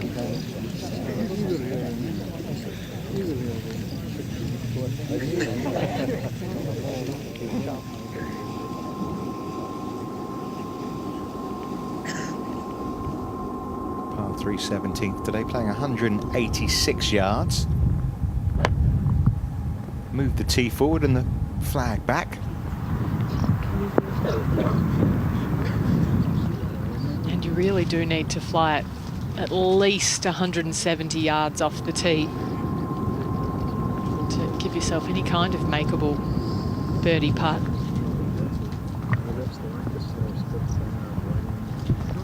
That whole location, 29 paces from the front edge.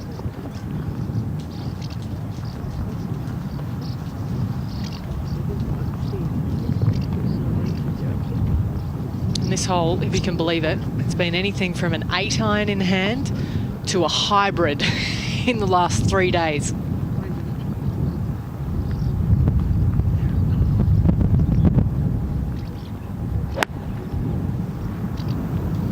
She needs some holdouts, a bit of magic. Was a good shot. Been an excellent weekend for Carlotta Siganda. Been the kind of form she's been producing the last few weeks, and having that man alongside on the back, I think that's a big help to her. Terry McNamara, of course, caddied for Annika Sorenstam through much of her glory days. It would be hard to find a caddy player duo that have more mutual respect than those two. She looks up to Terry so much. He's just a wealth of knowledge.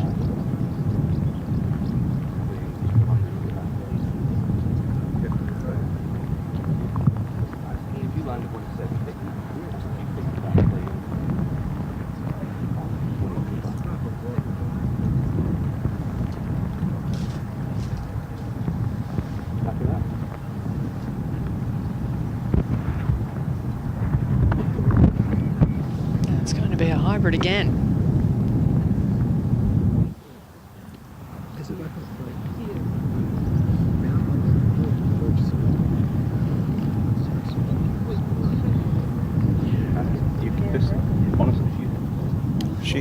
She changed caddies, didn't you? First time in about 6 years. Almost a surprise to see So-Yeon Yu make a change, isn't it?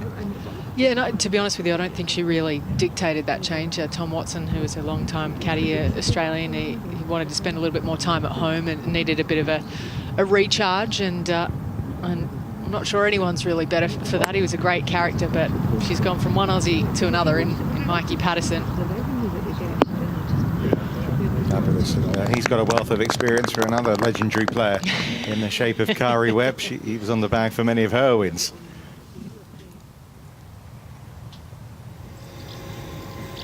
Lovely shot in by So-Yeon Yu, but kind of this is where the real action is now. You feel, as far as winning the tournament's concerned, awkward stance for Amy Yang. Not many players could even attempt this, but Amy's legs are so strong. When she lowers herself down, they'll barely even move. Yeah, I topple forward head first into the sand.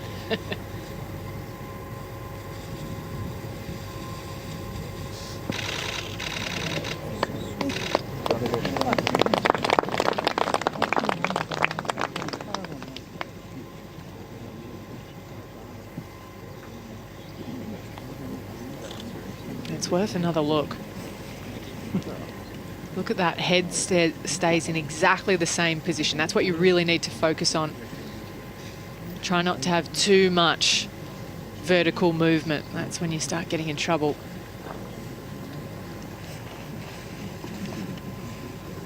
Oh, it's out, it's on the green. And birdie putt to come for Amy Yang, but that might pale into insignificance when you're looking at area. Her third shot just off the green coming up.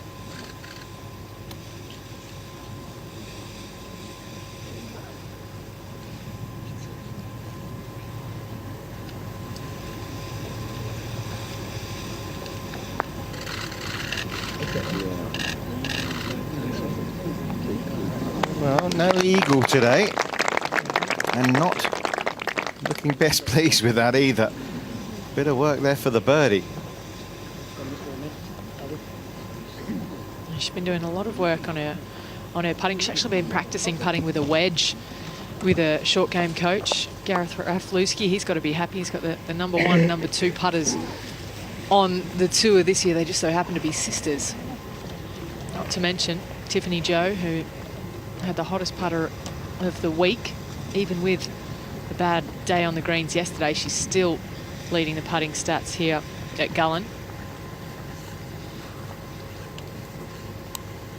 Yeah, closing 73 today for Moria, who's just outside the top 30, but I would have thought will be amongst the welcoming party down at the 18th if sister gets through. In fact, I think the happiest I've ever seen Area is when Moria won earlier this year. She celebrated a sister's win. That was a really special moment in sports, let alone on the LPGA. Must make now for Amy Yang.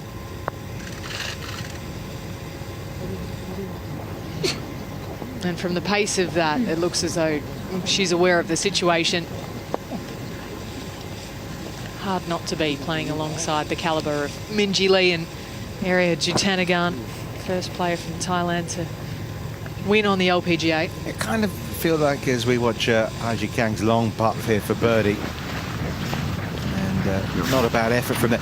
Kind of feel now when we go back to 16, almost that kind of match play situation now. Minjee Lee, Area Jutanagarn, Munji, you know, cushion it down there, get it in tight.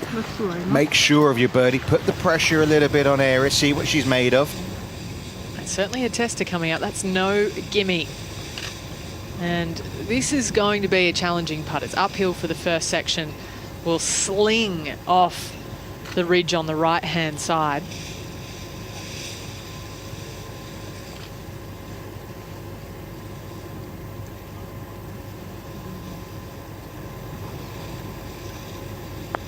Very difficult to judge the pace. Yeah.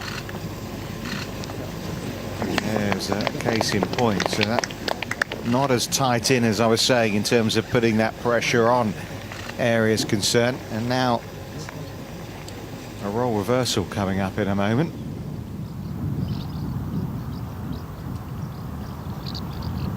Saganda to try and get to 9 under, which would take her into a share of third place.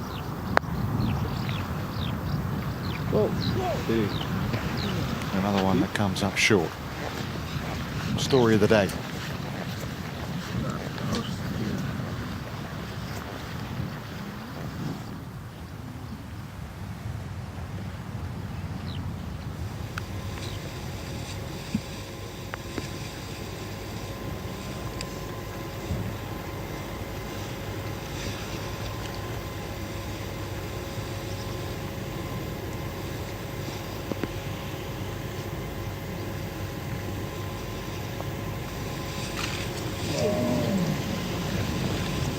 Well, I think officially now we're down to 2. If that wasn't the case already. Amy Yang's race seems to be run.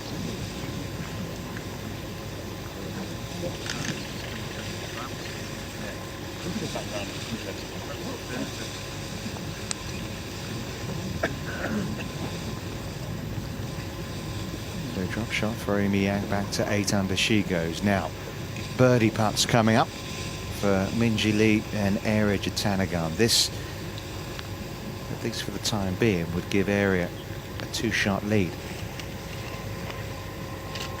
Nonchalantly done. Another birdie, another moment to cherish at 16. And over to Minjee. Nearly double the titles on the LPGA in the pocket of that woman on screen than this one. Minjee looking for a 5th career win. And Area looking for number 10.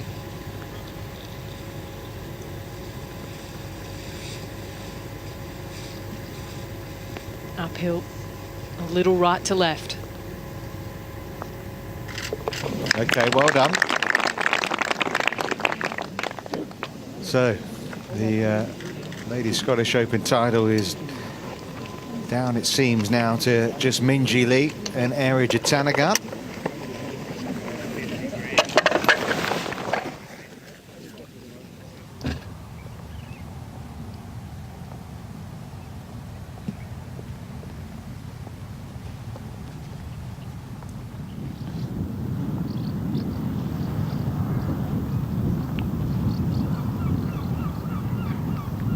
Beautiful approach shot in for So-yeon. Oh, wow.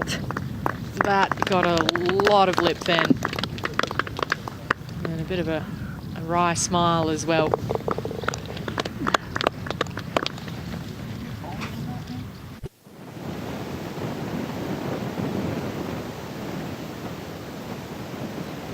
Jin Young Ko chopping out of the rough at 18. Doing pretty well. Oh, unlucky to get the spin that she got from there. been such a solid year. I mean, she's a rookie in name, but of course she'd already won last year, hadn't she? But it's her first full season as a LPGA Tour player. Costly. I mean, it was a tough two-putt from where she was, but costly in terms of prize money. Well, just outside the top 90 on the money list as well, so a good boost here for Hagee, still all important.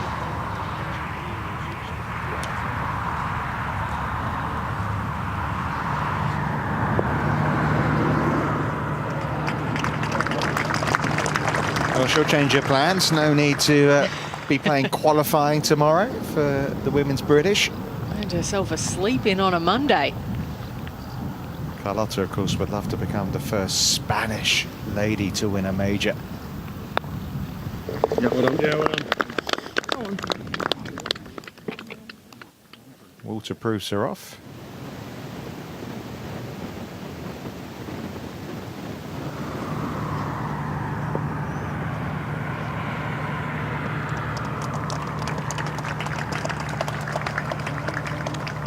Puttable. But first, let's have a look at the penultimate hole here at Gullen, the par 3, 186 yards. It's been averaging 3.17, so consistently over its par so far this week. The whole location, 29 paces off, all the way in the back and off the right-hand side. So really, you have to carry it at least 10 onto the green, let it roll out. Looking at about a 175-yard shot would be perfect. Well, Les there on the left, caddy of Area. Got a nice hug, didn't she, on day one? Well, a couple of hugs from Area after she nearly had a hole-in-one. Might be having another hug on 18 if they see the job through. But Minjee Lee right now standing up to the fight. Both players, to remind you, 5 under for their round. When you bear in mind, best score of the day has been a 66. They've been playing the kind of caliber of golf in easier but not easy conditions for this final round that will win you a title.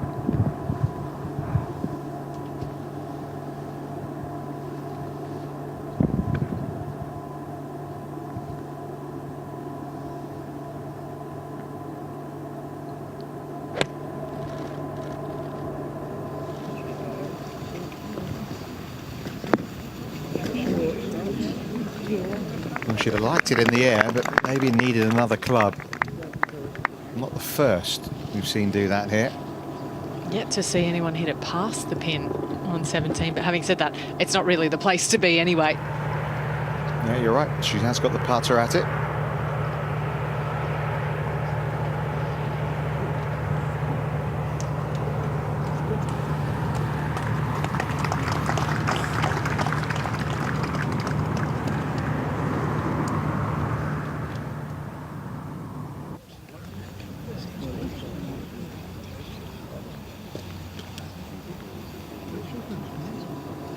She produce another terrific tee shot here at 17. She's done it all 3 of the previous days.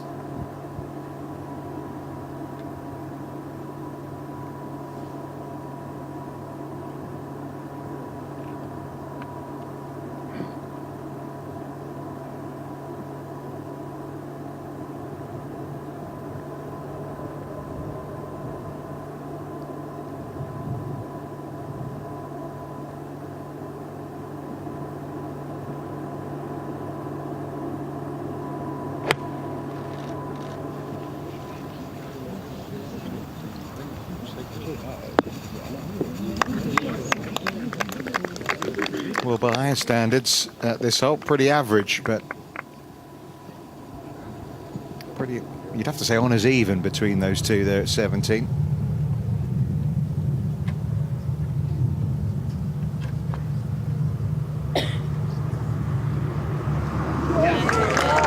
Such an incredible player and an amazingly talented young rookie.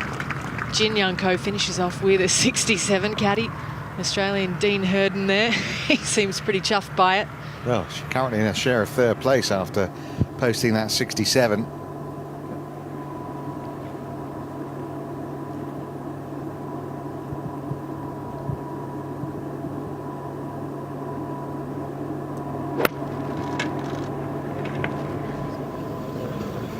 strike she was looking for.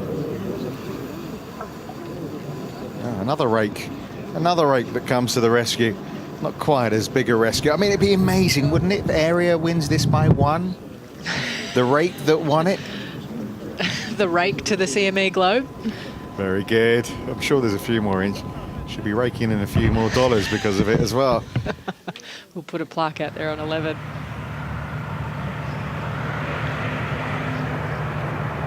Well, not the finish she was looking for, 2 over in the last 4 holes, but of course she'd love to have won, but a top 10 that's good enough to book her a place at the Women's British Open for Leanne Pace. Of course, it was a South African winner of the Men's Scottish Open a couple of weeks ago. Now, she got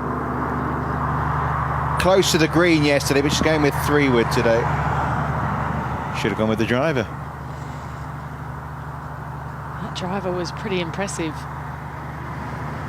But it just brings all of those bunkers into play on 18 for Carlotta today. Different wind. Now, 70. Yep, 10 shots better than yesterday. Third round cost her a shot at the title, but she really has entertained us this week, Tiffany Jo. And in the end, it's a more than decent top 10. It's not often we get to listen to the leader of the tournament come in and do commentary as well as she did in the second round. That was fun. It was indeed, but we're down to 2. Era Jatanagarn, the Thai player, or Minjee Lee, the young Australian. It's going to be an exciting finish. Honours even on 17, but it's Area by 1.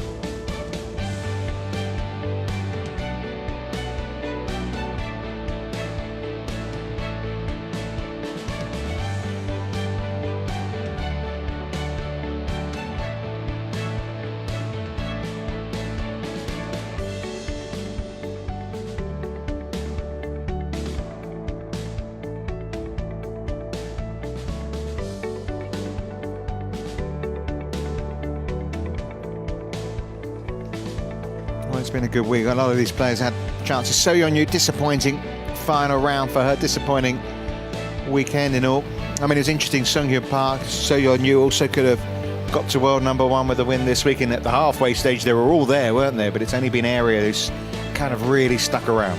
Well, she's been easily the most consistent when you look at her performances. 67, 65, that's 73 yesterday. She fought hard for that.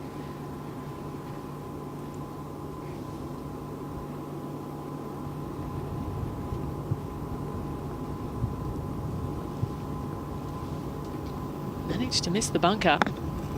Many thanks to the woodwork. But maybe not the best way to capitalise for Amy Yang.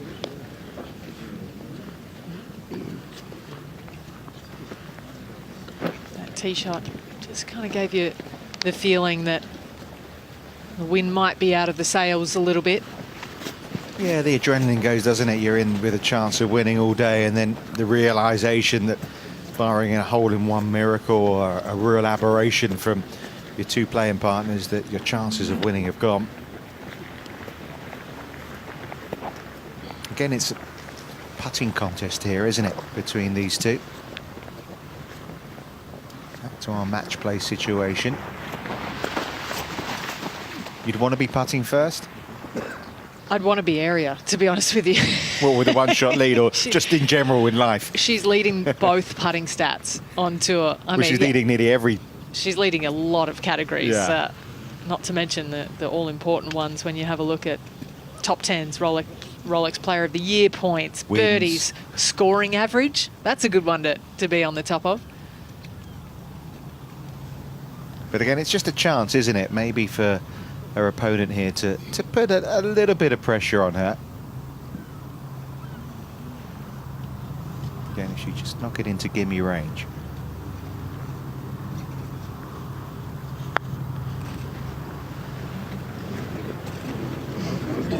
Terrific putt. Really good putt that from Minjee Lee. And it's going to be a dead cert par for the former world #1 amateur.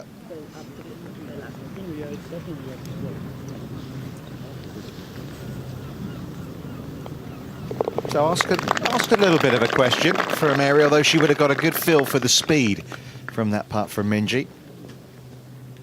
Speed all important. And look at that. What a great showing here. 5 under par, bogey free from the Aussie.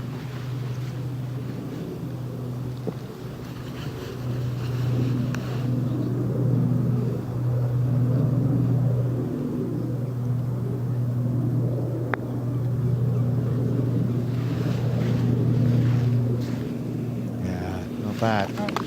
Not bad, not quite a gimme, but pretty good. One of my favourite moments of the year was when she was in that playoff with Hyo-Joo Kim and she applauded her opponent making a putt from around 30 feet in that playoff. I mean, it seems bizarre really to applaud your opponent at that moment, but that's her, isn't it? It's her, and you know what? There's a lot of players on the LPGA that would do exactly the same thing. Sportsmanship at its best. She's been fun to watch, Carlotta. Not really giving herself enough birdie looks over the closing 6-7 holes. Having to make good 2 putts, really.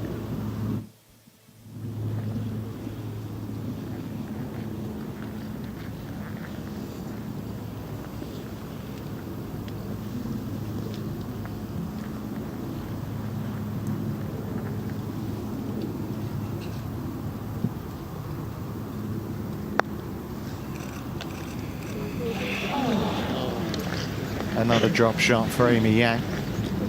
Proving costly. I mean, she was 10 under par not long ago and safely in 3rd place. Now she's gone back to 7 under, which is good enough for 6th on her own. It's probably cost her those placings about $100,000. Some important nutrition. It's a long walk to the 18th tee. There's that smile again from Area, just that need to free herself up, relax her ahead of an important par putt. Never looked like missing any of those, has she, today? Off to 18 with a 1-shot lead.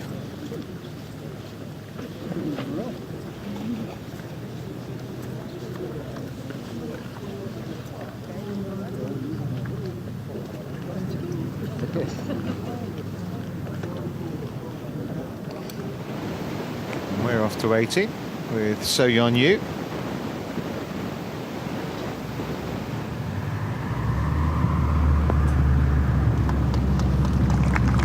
Didn't look that happy with it, but that's going to be fine. It was a day of missed opportunities, 2 over par for So-Yeon Yu, and she was on the 18th green. This is what the 18th looks like. Overhead, that set of bunkers, 242 to carry the first set, and then about 280 to get into the second set of bunkers. So somewhere between the two is ideal, maybe up the left-hand side. And then back towards what's a relatively flat green, but it's very difficult to read. Plenty of subtle break. The whole location today, 15 paces on, 5 off the right edge. So plenty of misses on that right fringe in the front section.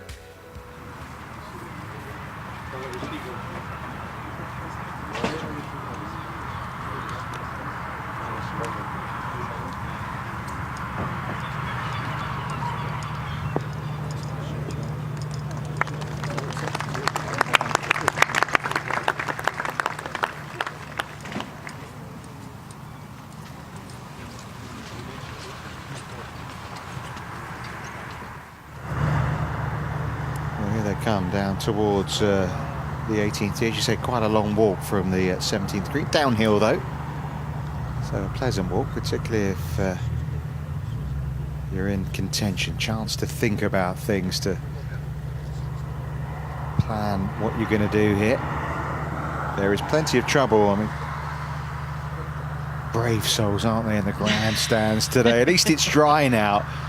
I don't think it's as cold as yesterday. I mean, it really got chilly when the leaders were coming down the last. I think everyone appropriately dressed. Saw a guy with shorts yesterday sitting in those grandstands. I don't know how. There are hearty folk here in Gullen. Let's not forget, it's summer.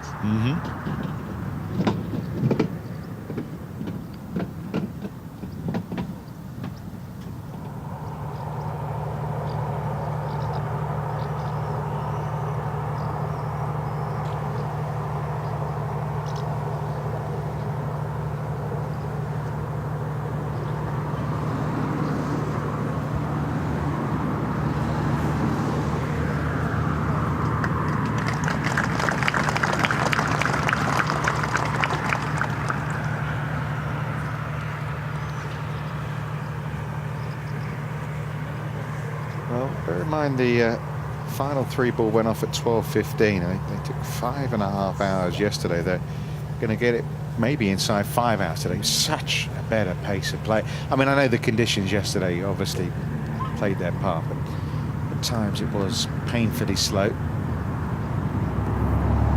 yeah, played a much better pace today. More like it should be.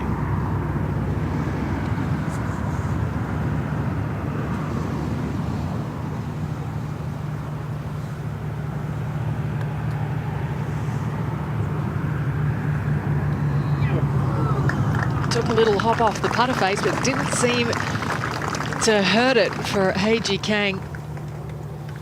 Yeah, 14th career top 10, and a nice little boost for her. Good enough right now to be in a share of 3rd place with Jin Young Ko and Carlota Ciganda.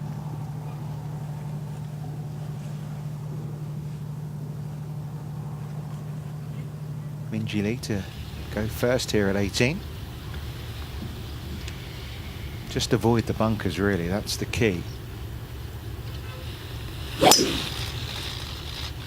Bunkers are a no-go zone. It's as simple as that. And there it is down the left side. That's good. Very good. Gives her a chance to make birdie from there. Love to force extra holes here. She's been in a playoff this year, Minjee Lee. Lost to Lydia Ko. Nice play, please, yeah. High enough the tee one. Yep, looks like it for area.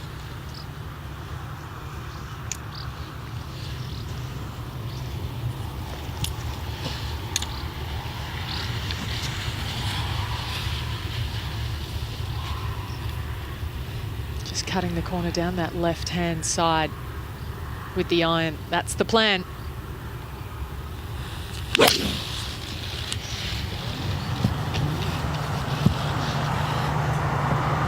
Ooh. Well, I mean, it's not that penal down there, and given her strength and her power. We didn't see it bounce too No, much. but you would say a par is a more than likely scenario from where she is, but it certainly doesn't put her in birdie range, which gives Minjee Lee a little more of a chance. And you can see up here from So Yeon Yu that there's not too much trouble up by the green either. No bunkers around the putting surface on 18. But you're right, it didn't bounce. And it's interesting to see what sort of lie she gets.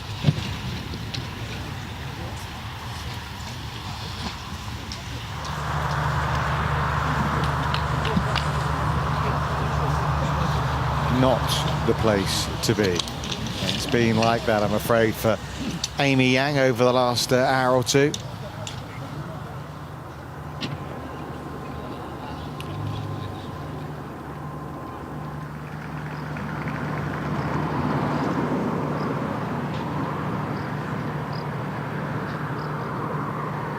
Oh, Carlota, what a horrible way to finish. It's her first drop shot of the day. She is the only player in the field who's shot 4 sub-par scores this week. But that's taken her out a share of 3rd place and back to 7 under.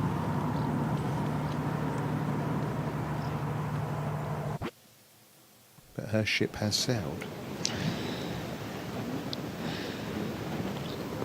You have to wonder, though, when you look at the stats and the correlations between this event and next week's event,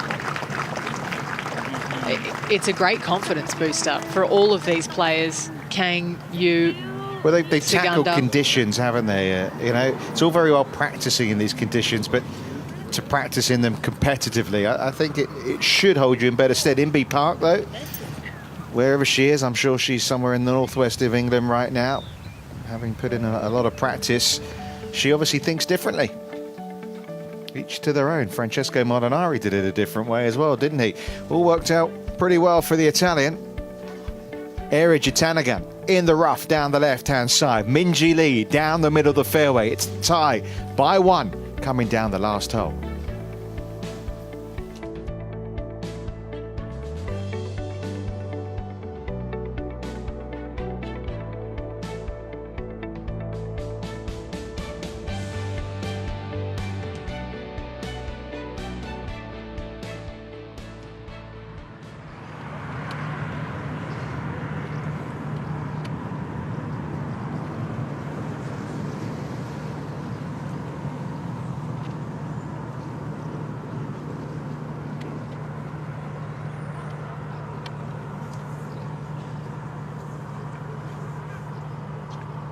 Well, she's going to get a look. Lie dependent, really.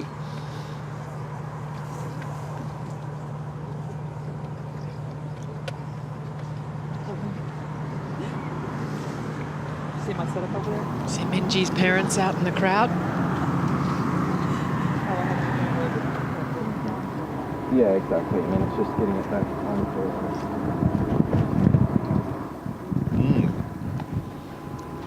Well, a couple of days ago, that wouldn't be so bad, but it's a little wetter now, isn't it?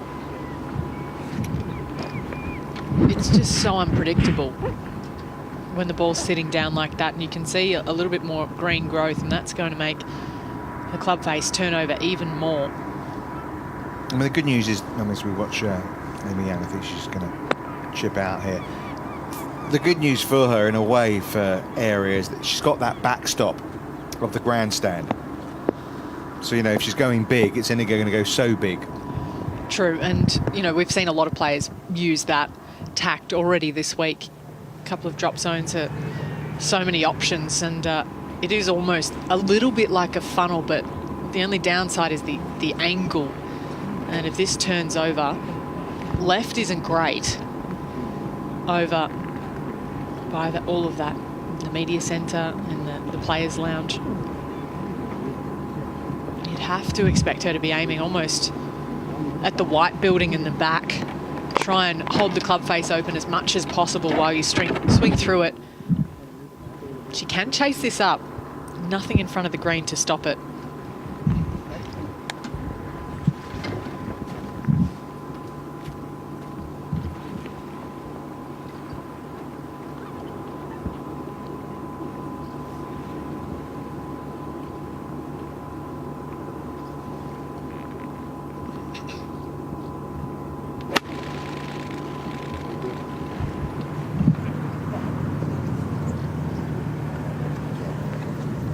Well, I mean, all possible here. I mean, no par's guaranteed, and Minji Lee's got a great chance with not a lot way to go in here to really try and put one in tight. I mean, she could put herself within birdie reach, and suddenly, you know, a chance of winning it at the 18th becomes a possibility for the Australian. But first things first, she's got to play this shot. How far in roughly has she got here, Alison? Well, around about, I'd say, 100 yards to the front edge, pins on 15. So really just a gap wedge in hand, 115 yards for Minji. So she couldn't really ask for more.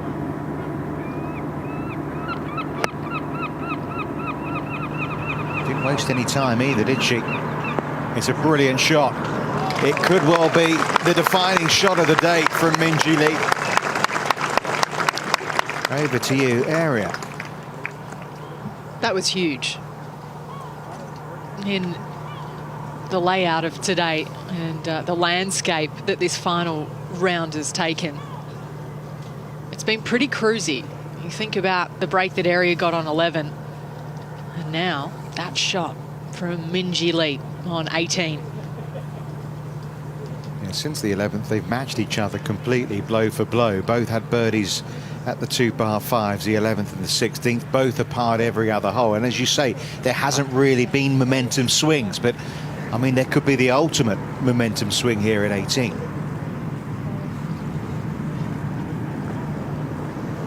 Well, as we watch Amy Yang try and really save her par with a pitch here. She's staring down the face of 3 consecutive bogeys to finish her round.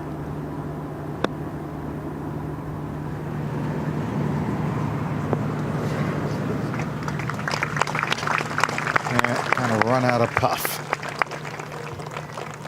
Ladies and gentlemen, please welcome players from the final match, number 27, from Australia, Minji Lee. Well, that's a really good angle there, isn't it, of what she's got left here, Alison. Again, a number of ways in which she could play it. You'd be surprised, though, if she doesn't fly it up. A nice From moment. Korea on 7 under, Amy Yang. And as they walk to the 18th green, I always like that bit, Richard. I get a bit funny about those moments when you get to be announced into the 18th. But going back to what you said about Aria's shot, a lot of elevation change you can see. She's going to pull wedge, no doubt. You can't run the ball through that. And it's not a golf course, as I've said earlier, that lends itself to bouncing the ball around the green. You either throw it up in the air or you roll it. So really anything, maybe even within the first yard of the green would be perfect. And in her mindset, she's thinking her opponent's going to make birdie. Has to get up and down now to, she would think, to force a playoff. And one of the first times we've seen her back off a shot today. Not surprised. Lots on the line.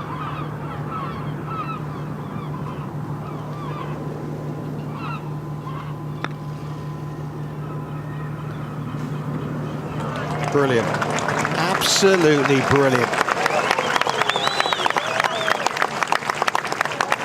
Nerves of steel from Aria Jatanagarn.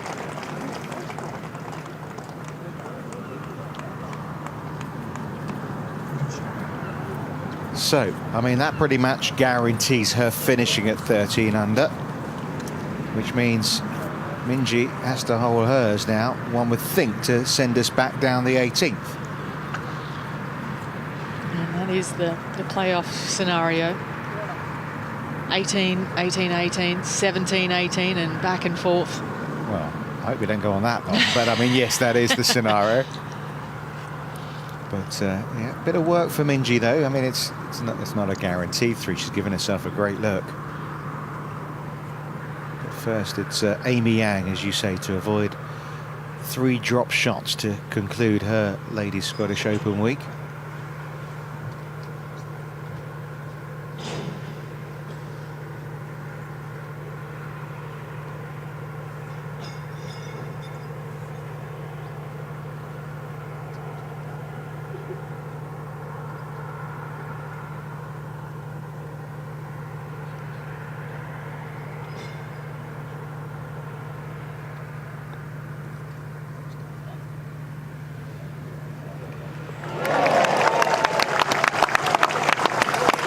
Well, it's no consolation, but it'll certainly help in terms of the dollars going Amy Yang's way. It's going to be around 72, what could have been for her today.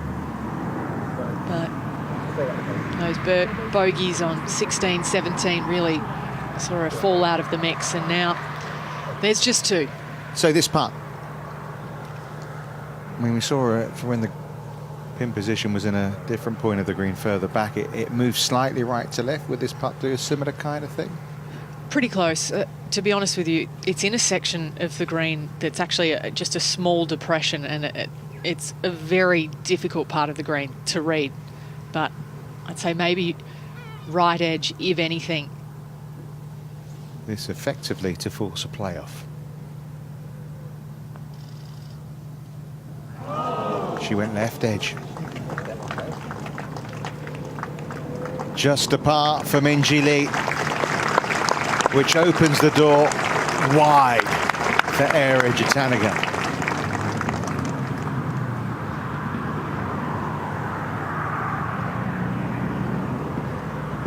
Back to world number 1 for Aria Jatanagarn. The first tie to win the Ladies Scottish Open. A brilliant up and down at 18 for a one-shot victory.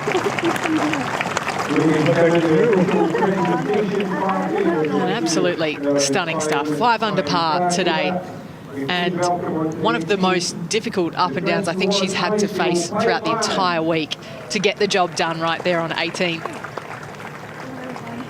And there's her sister, Moria, to greet her as well at the 18th green. And, well, third win of the season.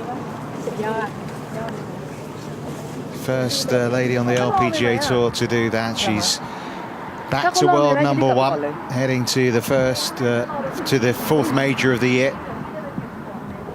And it was a one-shot win, and I can't help but go back to the par 5 11th, and you know the difference sometimes between a win and potentially not having that victory. Well, what that did by keeping her out of the bunker was it saved her the shot of having to hit out of the bunker. That's how penal they are. So really, I mean, that one shot, all important, and really, again, she didn't have to struggle for it at the same time on 11. So it kept the momentum going. She got to feed off that 7, 8, 9 run of birdies, added one at 11, and it was pretty brilliant stuff. And another brilliant week for Minjee Lee, but there'll be a tinge of disappointment with that putt at the last. She would have felt she would hold that to force extra holes. Well, I think just a classic misread, to be honest with you. She was aiming left edge, she hit it left edge, she did exactly what she'd planned to do. It just wasn't quite right when she needed it. So a one-shot victory for Ari Jatanagarn, her 66th match by Minjee Lee. But in the end, it's the Thai player who emerges on top. Jin Young Ko showing again her liking for links golf with a third-place finish alongside A.G. Kang. Carlotta Siganda being in good form, continues that here this week at Cullen. Amy Yang, disappointing day in the end for her, as it, I suppose, could be for So-Yeon Yu. Curry Webb, just a 7th event of the year, finishing just outside the top 10, and Bronte Law leading the British Challenge with a closing 68. Of course, Area Watch, she won 5 times a couple of years ago. She's en route for a similar kind of season to 2016 now, isn't she? Well, she's now the player to watch on the LPGA. She's stamped her authority on the 2018 season. She's the only player with those 3 wins. And you know what? Going into next week with the world #1 title, what a moment. I mean, those are few and far between in sports, and going to, you know, debatably the most prestigious major of the year. With that stamp, that's fun stuff, and she's certainly earned it here today. Yeah, a couple of majors now. The champion of the Women's British Open in 2016, the US Open champion of this year. Now, for the second time back to world #1. She'd been there for a couple of weeks in 2017. We look further down the leaderboard there. Cheyenne Woods booking her place at Lytham, as has Nuria Iturios, if I've done my maths right, which I think I have, so apologies to their families if I haven't, but I think I have done it right, along with Leanne Pace. So really good. I mean, for Cheyenne in particular, 66 round 2 to make the cut on the mark. That was unbelievable and so gutsy, and you have to think they're aware of it now, but at the start of the day, I'm not sure they would have realised that that was an opportunity. It was the top 3 LET players that were members that weren't already exempt into next week that got those spots, and there was a lot of maths to be done. I mean, we were doing it in the commentary box, but when you're going and you're trying to play and just focus on your golf, sometimes it's better not to know. Yeah, the cut mark came at 1 over par. 80 players made, a couple of Scots there. Kelsey MacDonald leading the Scottish charge by a couple from Carly Henry. Kelsey today was one of those who could have booked her place at Lytham. She'll be off to the final qualifier tomorrow. There's a fair few places up for grabs, I think more than 20, so good chance.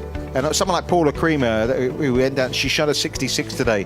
She's going to be one of the big names there tomorrow, but she'll be full of confidence after her round today. Man, especially given what she did to qualify into the Open last year. She had a Monday qualifier, got through that, ended up being the emergency from the Solheim Cup as a result, and that springboarded her confidence. So really, I mean, this part of the year, as we see the proceedings on 18 the coming bagpipes, underway. they are playing, Ali. It's just the best. This is what you come to Scotland for.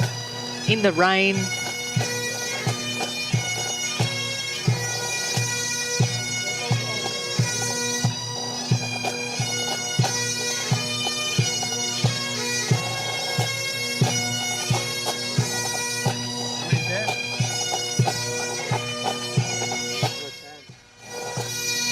So the bagpipes playing, and it's to Aria's tune. Could have been, couldn't it, for Minjee Lee, but a runner-up spot nonetheless for the Australian, who's right now alongside Edgar Morse.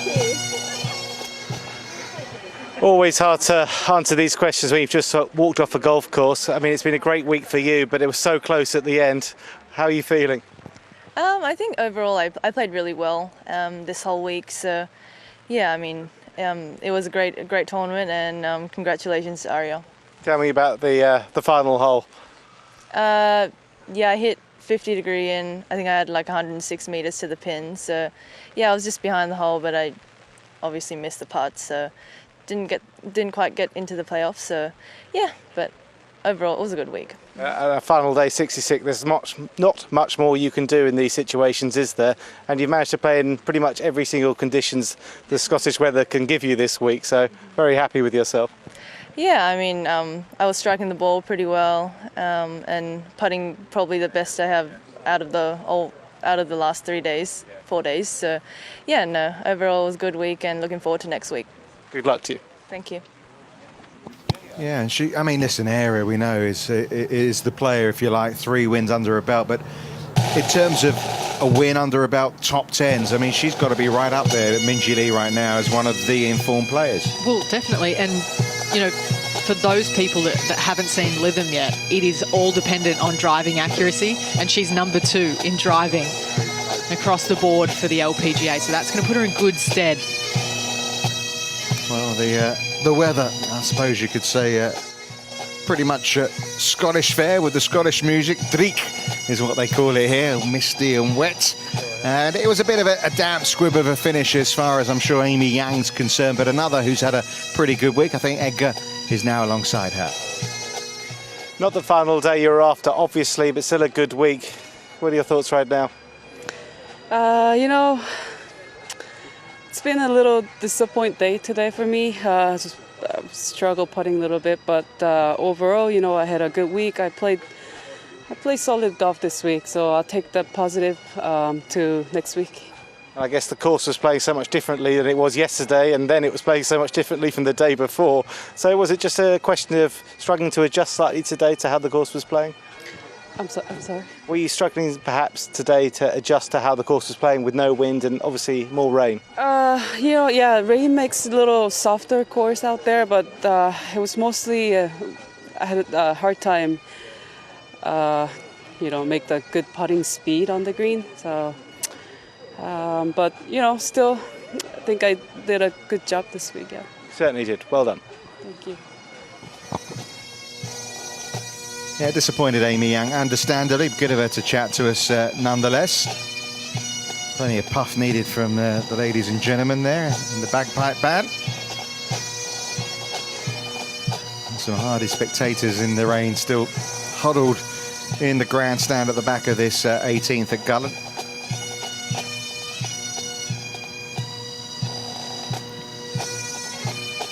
Well, we have a champion, and it's our first from Thailand, Aria Jitanagarn, who at the start of the day started in a share of the lead.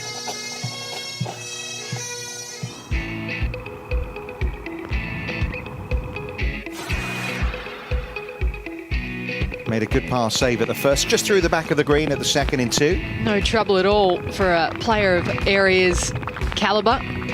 Just setting up a little tap-in birdie. Now this is the moment. She's just had 3 birdies in a row, and well, we haven't actually seen it, but a rake stopped the ball there, and she was able to take a drop and place it down in the end. I mean, a huge break. In the end, she birdies this hole, wins by 1. I mean, ultimately, you have to say that's the difference between a playoff and the victory by such a slim margin. Well, when you ask the great Kari Webb about her career, she says she got lucky, and with some of her wins, maybe Aria will be thinking the same thing, but that up and down, that was really taking advantage of the break. She made the most of it. And I want to give that context because I'm aware, obviously, people haven't been watching since the beginning of our broadcast. Well, not everyone has, and they won't have seen that the ball was actually sitting on the rake. Otherwise, it would have finished in the bunker. And then it was kind of between her and Minjee Lee, toing and froing. They were matching each other stride by stride, as they did here at the par 5 16. Well, it's been about momentum for Aria, and yesterday she had to dig her heels in. She had to wait till the 16th to get her first underpass score. It happened to be an eagle, but that was her 6th birdie of the day. And it was an interesting closing hole, wasn't it? At one point you thought she could potentially even lose it at this 18th, never mind go just in a playoff. Well, there was no second bounce, and that's not good when the ball goes in the rough. When it's not moving slowly, generally it's underground, and it almost was here. Did well just to hack it out down that right-hand side. And she managed to avoid the bunkers as well, down by the green side. But what a lovely up and down as well to you know, make sure of the par and throw it over to Minjee Lee. Yeah, this was special. That is seriously good. And to leave a tap in, what a relief. Yeah, and after Minjee Lee missed 66, the route to victory for Arya Jitanagarn. Another hug, given Les a few this week because he's played his part as well. But it's been there's been some key moments, but you know, do we have to label it? There it is, ball against rate. That's going in the bunker otherwise. That's one shot saved, at least. And here's the other key moment. This is probably the hardest up and down to that whole location today, and she made it look so easy. Yeah, beautifully done. I mean, to give herself no sweat for the par putt.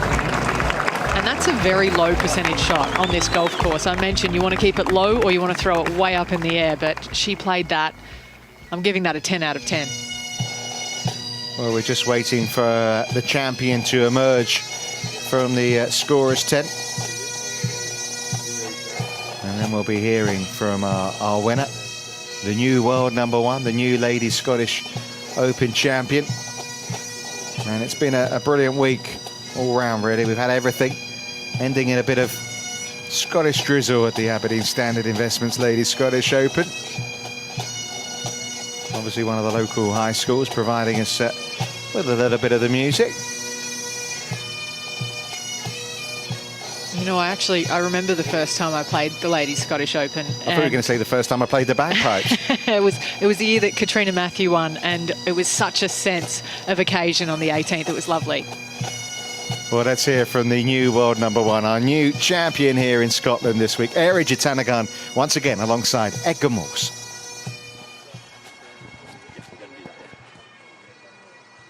Congratulations, a great victory for you here and a very exciting final round. What are your thoughts?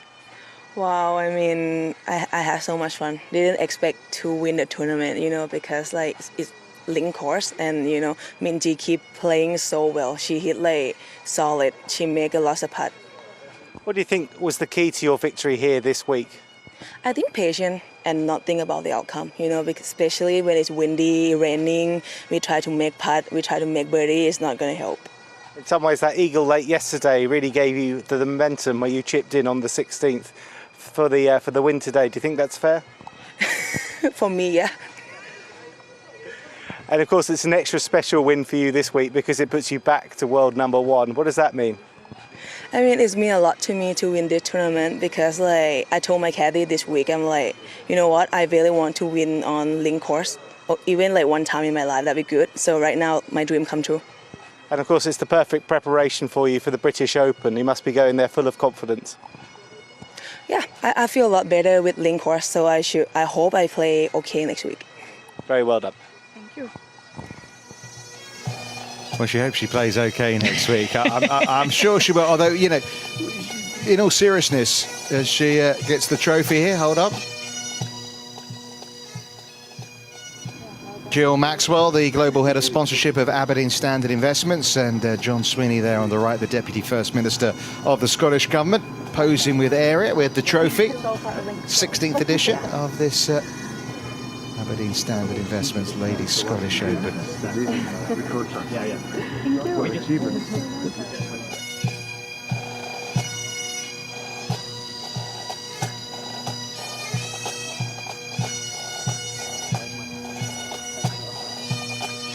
So it's glory for Arya. We heard from Minjee Lee. She was pretty happy with her overall day. I mean, she matched Arya, didn't she, with that final round 66. Oh, there was plenty of highlights, really, in a year that's been full of exactly that for the Australian. We mentioned first, second, third, fourth, fifth, sixth and seventh place finishes for this young lady already, and you can add another second place to that. A couple of seconds now, and she played beautifully. I mean, from the word go as well. This was one of the shots of the day, really, this second into the fourth. Well, I think anytime you can get 2 birdies in the first 4 holes in a final round and just to apply the early pressure, that was key.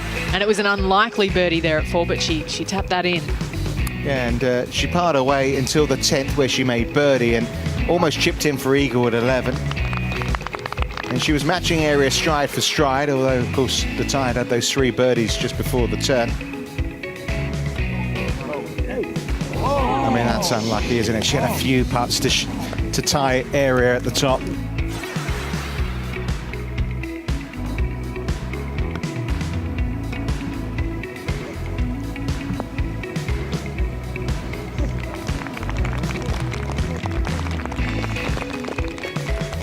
Just couldn't hold the putts, could she, when she needed to? Well, I think she gave herself so many chances that you feel like you're missing more than everyone else. Set herself up for a 2-putt birdie at the 16th hole. No bogeys on the card, but it was at 18 where she really had the chance. We'll watch the 2 putts here. Really was on the 18th though, where for her in the end the pivotal moment of the day came. 17, she made a pretty decent fist of things from distance. Yeah, this was a great putt. Honestly, you know, that did everything essentially except go in. It was textbook, just a 1.5 foot past the hole. And then this on 18. We thought it might be a real turning point, and it was certainly one of the defining shots of the day from Minjee Lee. But she couldn't find the right line with the putt. Lips out, which allowed Ari Jatanagarn to step in and take the spoils. And as you said, another 66 for Minjee Lee.